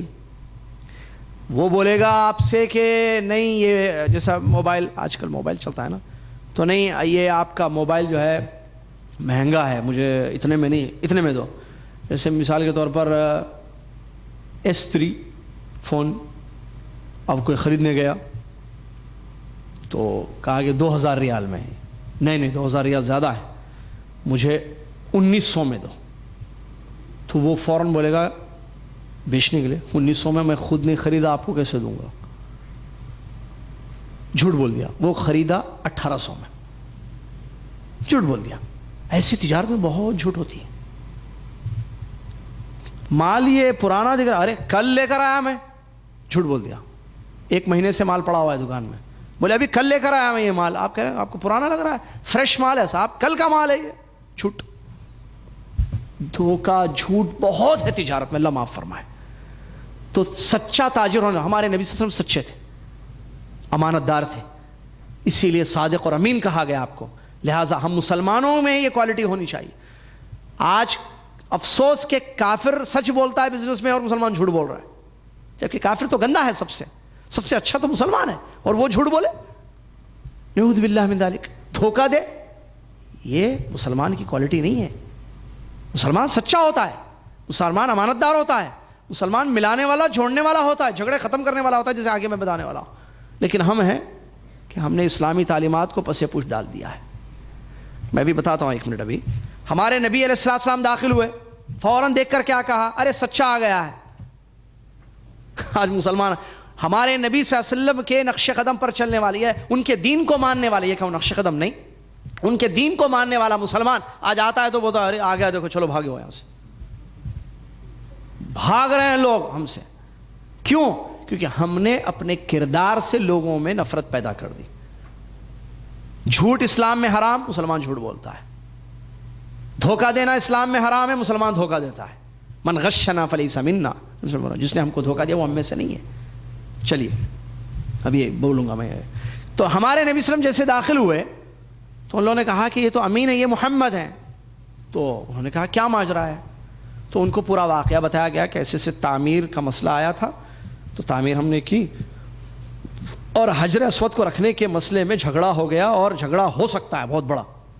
ابھی بھی خدشہ تھا، ڈر تھا، کیونکہ اگر کسی ایک کو دیا جائے گا، کیونکہ طے یہ ہوتا کہ صبح جو آئے گا وہ فیصلہ کرے گا. اگر فیصلہ یہ کرتے کہ نہیں فلاں قبیلے والوں کو کا حق زیادہ ہے، لہذا ان کا سردار آئے گا اور یہ حجر اسود کو رکھے گا، تو دوسرے قبیلے والے تلوار نکال دیتے. کیوں؟ ہم نہیں ہیں کیا؟ بڑا مسئلہ تھا. ہمارے نبی صلی اللہ علیہ وسلم کی فراست اور دور اندیشی، صحیح عقل، صحیح رائے، صحیح فیصلہ لکھا ہوا ہے. دیکھیں ہمارے نبی علیہ السلام نے یہ طے کیا، 35 سال کی عمر میں ہیں آپ، سبحان اللہ، کہ ایک چادر لاؤ. چادر منگائی آپ نے اور کہا کہ ایک چادر رکھی جائے، ٹھیک ہے، نیچے، اور اس کے بیچ میں حجر اسود رکھا جائے، اور جتنے قبیلے ہیں قریش کے ہر سردار جو ہے ایک کونا پکڑے چادر کو، اور سب اس کو اٹھائیں گے. اس طریقے سے سب کی خواہش پوری ہو جائے گی. کیا پلان دیا دیکھیے پیارے نبی صلی اللہ علیہ وسلم نے. جھگڑا ختم ہو گیا، خونریزی ہو سکتی تھی وہ ختم ہو گئی. چنانچہ ایسے ہی ہوا. سب کو یہ مشورہ، یہ رائے بہت پسند آئی کہ محمد نے صلی اللہ علیہ وسلم نے بہت اچھی رائے دی ہے کہ چادر میں حجر اسود کو رکھ کر ہر سردار اس کو ہاتھ لگائے. یعنی اب سب، میں بھی ہاتھ لگایا، میں بھی رکھا، میرا بھی ہاتھ لگا، بھائی میرا بھی ہاتھ لگا، ہمارے قبیلے کا بھی ہاتھ لگا، ہمارے قبیلے کا بھی ہاتھ لگا، سب کے ہاتھ لگے. سب نے اٹھایا، پیارے نبی صلی اللہ علیہ وسلم نے ہاتھ سے پکڑ کر اس کو اس کی جگہ پر رکھ دیا. بابرکت ہاتھوں سے حجر اسود اس کی جگہ پر پہنچ گیا. اس طریقے سے ایک بہت بڑا جھگڑا ختم ہوا، اور خونریزی ہو سکتی تھی اس مسئلے کے لیے نبی علیہ السلام نے اس کو ختم کر دیا، اور سب کا دل اپنی جگہ خوش رہا. معلوم یہ ہوا کہ جھگڑے مٹانا ہے، یہ ہے تعلیم. اس سے ہماری زندگی میں اصول کیا مل رہا ہے کہ ہم جھگڑے جنم نہ دیں. جھگڑے ہوتے ہیں تو سوچیں، غور کریں کہ جھگڑا کیسے ختم ہو جائے. اگر ڈر ہو کہ فتنہ ہو، ڈر ہو کہ خونریزی ہو، ڈر ہو کہ قتل ہو، ڈر ہو کہ لڑائیاں ہوں، ڈر ہو کہ جھگڑے ہوں، فساد ہو، تو اللہ سے ڈرتے ہوئے ایسی سوچ پیدا کرنا چاہیے، ایسے مشورے دینے چاہیے، ایسے کام ہمیں کرنے چاہیے کہ جس سے جھگڑا ختم ہو جائے. لیکن اگر کوئی جھگڑا پیدا کرے، فتنہ دے، ادھر کی بات ادھر لگائے، معلوم ہے کہ میں یہ بات لگاؤں گا تو جھگڑا ہوگا، اگر میں ان کی برائی ان کے سامنے کروں گا تو جھگڑا ہوگا، میں بیوی کی برائی کسی اور کے سامنے کروں گا تو جھگڑا ہوگا، یا شوہر کی برائی کروں گا، بہت ساری چیزیں، گھریلو مسئلے، بھائی کے مسئلے ہیں، میاں بیوی کے مسئلے ہیں، ساس بہو کے مسئلے ہیں، گھریلو ہماری جو زندگی ہے، جھگڑے ہوتے ہیں. شیطان جو ہے لڑاتا ہے انسانوں کو، نعوذ باللہ. تو کوشش اس بات کی کرنا چاہیے انسان کو کہ کسی قسم کا جھگڑا نہ ہو، لڑائیاں نہ ہو، لڑائیوں کو ختم کرنا چاہیے. ایسے سوچ کر مشورے دینا چاہیے، قرآن و حدیث کی روشنی میں ایسے مشورے دینے چاہیے کہ جن مشوروں پر عمل ہو اور جھگڑا ختم ہو جائے، لڑائی نہ ہو، یہ اور وہ لڑیں نہیں. یہ ہے ہمارے نبی صلی اللہ علیہ وسلم کی تعلیمات. نبی صلی اللہ علیہ وسلم نے لڑائی ختم کی. ہم لڑائیاں کرتے ہیں نعوذ باللہ، اور ایک دوسرے کو لڑاتے ہیں. یہ حرام ہے اسلام میں، اس سے گھر برباد ہوتے ہیں. ایک بات ادھر کی ادھر انسان نقل کر دیتا ہے اور اس سے بڑی بڑی لڑائیاں ہو جاتی ہیں. ایک گھر کی بات دوسرے گھر میں جاتی ہے اور اس سے جھگڑے ہوتے ہیں اور تلخیاں ہوتی ہیں، رشتے کٹ جاتے ہیں، ایک ایک بات سے جھگڑے ہوئے ہیں، نعوذ باللہ من ذالک. لہٰذا اللہ سے ڈرنے کی ضرورت ہے ہم لوگوں کو، اور جھگڑوں سے اپنے گھروں کو بچانا چاہیے، اور ایسا کام نہیں کرنا چاہیے کہ جو فتنے کا سبب بن جائے، فتنے کا باعث ہو جائے. اور فتنوں کو والفتنۃ اشد من القتل، فتنہ اچھی چیز نہیں ہے، یہ قتل سے زیادہ سنگین جرم ہے. لہٰذا اس سے اپنے آپ کو بچانا چاہیے. ہمیشہ ملانا، لوگوں کو محبت کا ماحول پیدا کرنا، کہ گھر کے ماحول سب ایک دوسرے کا خیال کریں، ایک دوسرے کی عزت کا خیال کریں. ایسا ماحول پیدا کرنے کی ضرورت ہے، اور یہ وہی کرے گا جس کے دل میں ڈر ہوگا، جو نبی علیہ الصلوۃ والسلام کی سیرت کو پڑھ کر نبی علیہ الصلوۃ والسلام کے طریقے پر زندگی گزارنے کی کوشش کرے گا. اس کے بعد آخری مسئلہ، اور وہ ہے نبوت کا آغاز اور وحی کا نزول. نبوت کا آغاز اور وحی کا نزول. اسی درمیان، اسی عرصے میں، یعنی جب 35 سال نبی صلی اللہ علیہ وسلم کی عمر ہو گئی اور اس کے بعد 40 سال کی عمر کو آپ پہنچ گئے نبی علیہ الصلوۃ والسلام، تو جبریل علیہ الصلوۃ والسلام وہی لے کر آئے. پیر کا دن تھا اور 17 رمضان، جی ہاں 17 رمضان اور پیر کے دن یہ واقعہ ہوا، جو سب سے پہلی وحی آئی. پیر کا دن 17 رمضان. اور وہ حدیث ہے، میں آپ کو حدیث سنا کر بات کو ختم کر دیتا ہوں. بخاری شریف کی حدیث ہے، مشہور حدیث. ام المومنین عائشہ رضی اللہ تعالیٰ عنہ فرماتی ہیں کیفیت کے بارے میں کہ وحی کیسے نازل ہوئی ہمارے نبی محمد صلی اللہ علیہ وسلم پر. عائشہ رضی اللہ تعالیٰ عنہ روایت کرتی ہیں، کیونکہ بعد میں حدیث بیان کی انہوں نے، واقعہ ان کو پتہ تھا. تو واقعہ انہوں نے کیا بتایا بخاری میں، کہتے فتقول، عائشہ رضی اللہ تعالیٰ عنہ کہتی، میں حدیث پڑھ کر اس کا حدیث ہی ترجمہ کر دیتا ہوں. اول ما بدأ برسول اللہ صلی اللہ علیہ وسلم الرؤیا الصالحہ فی النوم.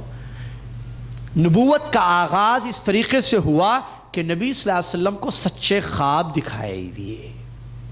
اور یہاں ایک بات میں بتا دوں، پیارے نبی صلی اللہ علیہ وسلم نے فرمایا کہ نبیوں کے خواب سچے ہوتے ہیں.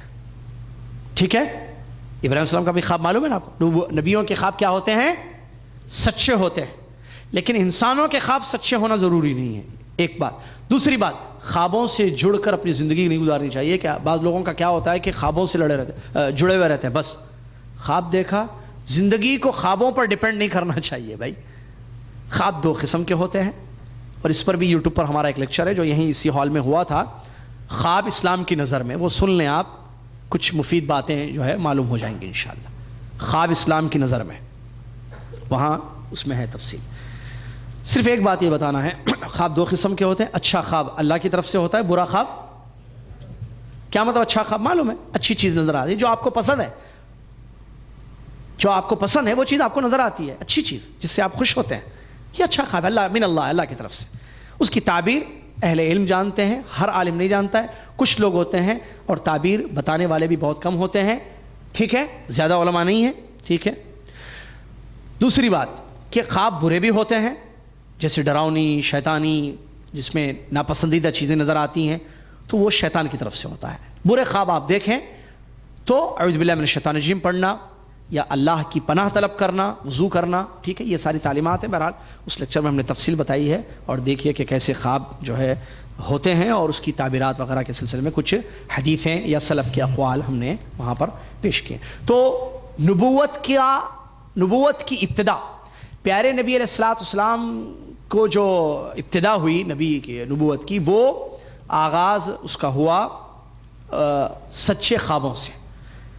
کہتی ہیں عائشہ رضی اللہ تعالیٰ عنہ فَكَانَ لَا يَرَى رُؤْيَا إِلَّا جَاءَتْ مِثْلَ فَلْقِ الصُّبْحِ. پیارے نبی صلی اللہ علیہ وسلم جو بھی خواب دیکھتے تھے وہ پورا اس کو بالکل صبح کی طرح روشن ہوتا تھا، جو دیکھتے تھے وہ نظر آتا تھا، ہوتا تھا وہ. تو یہ جو ہے نبوت کا آغاز اس طریقے سے ہوا، خواب دکھائی دینے لگے. اس کے بعد ثم حبب الیہ الخلاء، نبی صلی اللہ علیہ وسلم کے دل میں اللہ تعالیٰ نے خلوت ڈال دی، اکیلے رہنا تھوڑا سا ان کو پسند آ گیا. اللہ تعالیٰ نے ڈال دی ان کے دل میں کہ آپ تنہائی پسند کریں. چنانچہ نبی علیہ السلام، چنانچہ کا مطلب کیا ہوتا ہے؟ سو، انگلش میں سو. کوئی چنانچہ بھاری ہونا، فصیح اردو ہے. چنانچہ یعنی سو، تو اردو میں کیا بولتے ہیں؟ تو کیا ہوا؟ جب خلا پسند کر دی گئی یعنی دل میں ڈال دی گئی تو نبی علیہ السلام نے ایک عادت بنا لی کہ غار حرا میں جا کر اللہ کی عبادت کرتے تھے۔ کیا مطلب غار حرا میں؟ غار حرا ایک مکہ کا غار ہے، ٹھیک ہے، مکہ میں پہاڑ پر ایک غار ہے، وہاں جانا حدیث سے ثابت نہیں ہے، وہاں اس کی زیارت کرنا حدیث سے ثابت نہیں ہے، اور وہاں جانے سے کچھ فائدہ ہوتا ہے یہ حدیث سے ثابت نہیں ہے، وہاں جا کر 2 رکعت نماز پڑھنا حدیث سے ثابت نہیں ہے۔ مکہ کے ہمارے سعودی دوست بتاتے ہیں کہ غار حرا میں اکثر موت کے واقعات ہوتے ہیں، وہاں لوگ جاتے ہیں کیونکہ وہ بڑا اونچا ہے، میں آج تک نہ گیا نہ جاؤں گا کبھی، پھر کیونکہ وہ جانے میں جو وقت لگے گا نا، وہ قرآن اور حدیث پڑھنے میں جو ہے وہ وقت لگا دے کافی ہے۔ یہ مطلوب ہے، معلوم ہوتا ہے ارے کیا مطلب نہیں جائیں گے اب جہاں رسول صلی اللہ علیہ وسلم بیٹھے تھے۔ ارے بھائی مسئلہ دین کا ذرا سمجھنے کی چیزیں ہیں نا بھائی، دین کا تعلق ہے کہ غار حرا جو ہے نبی علیہ السلام جاتے تھے، بیٹھتے تھے وہاں، ٹھیک ہے، یہ نبوت سے پہلے کا ہے، ٹھیک ہے، لیکن جانا حدیث سے ثابت نہیں۔ میں کہہ رہا ہوں کہ نبی صلی اللہ علیہ وسلم نے ابھارا نہیں اپنی امت کو، اگر وہاں جانے کی کوئی فضیلت ہوتی یا وہاں جا کر کچھ نماز پڑھنے کی فضیلت ہوتی تو نبی صلی اللہ علیہ وسلم ضرور فرماتے، اور صحابہ میں سے کسی ایک صحابی کے بارے میں یہ واقعہ نہیں آیا کہ وہ غار حرا میں جا کر تھوڑی دیر بیٹھ کر آیا ہوں۔ صحابہ جو ہم سے زیادہ دیندار تھے، ہم سے زیادہ نبی صلی اللہ علیہ وسلم سے محبت کرتے تھے، انہوں نے یہ کام نہیں کیا تو ہم کریں گے؟ نبی صلی اللہ علیہ وسلم کی محبت یہ ہے کہ میں نبی صلی اللہ علیہ وسلم کی تعلیمات پر عمل کروں، جو نبی علیہ السلام نے فرمایا ہے، کہا ہے، اس پر ہمارا عمل ہو۔ چلیے، تو نبی علیہ السلام وہاں جاتے تھے، عبادت کرتے تھے۔ کیا مطلب عبادت کرتے تھے؟ ہے نا، ابراہیم علیہ السلام کا جو طریقے پر مکہ میں دین ابراہیمی پر جو عمل ہوتا تھا، اللہ کو یاد کرنا، اللہ کو پکارنا، یہ چیزیں تھیں پہلے بھی، ٹھیک ہے، اللہ کو پکارنا، اللہ کو یاد کرنا، تو اس طریقے سے نبی علیہ السلام کئی رات وہاں پر گزارتے تھے، اور یہاں تک کہتی ہیں کہ، اور یہ کب کا واقعہ ہے؟ حضرت خدیجہ رضی اللہ عنہ آپ کی نکاح میں ہیں تو توشہ تیار کرتی وہ حضرت خدیجہ رضی اللہ عنہ، ٹھیک ہے، ستو وغیرہ، تو وہ لے کر جو ہے نبی صلی اللہ علیہ وسلم غار حرا میں جاتے اور کئی رات وہاں رہتے تھے، پھر واپس آتے تھے، پھر توشہ لے کر جاتے تھے۔ تو یہ معاملہ پیارے نبی علیہ السلام کا چلا، ٹھیک ہے۔ ابھی کہتی ہیں کہ حضرت خدیجہ رضی اللہ عنہ ان کے لیے توشہ تیار کرتی تھی، یہاں تک کہ حق فرشتہ جبرائیل علیہ السلام آپ کے پاس آئے۔ یہ روز کا معمول، یہ معمول تھا، جاتے تھے، کئی رات رکتے تھے، آ جاتے تھے، پھر توشہ تیار کرتے تھے کھانے کے لیے، پھر جاتے تھے وہاں بیٹھ کر اللہ کو یاد کرتے تھے، اور ایک فکر ہوتی تھی کہ قوم جو ہے وہ ناپسند تھا شرک اور کفر، نبی صلی اللہ علیہ وسلم کو دل میں نفرت ہوتی تھی کہ یہ کیا میری قوم کر رہی ہے، میں کیا کروں کیا نہ کروں، سمجھ میں نہیں آتا کچھ بھی، اللہ کی طرح اللہ کو یاد کرتے تھے۔ اس طریقے سے آپ کا معمول تھا۔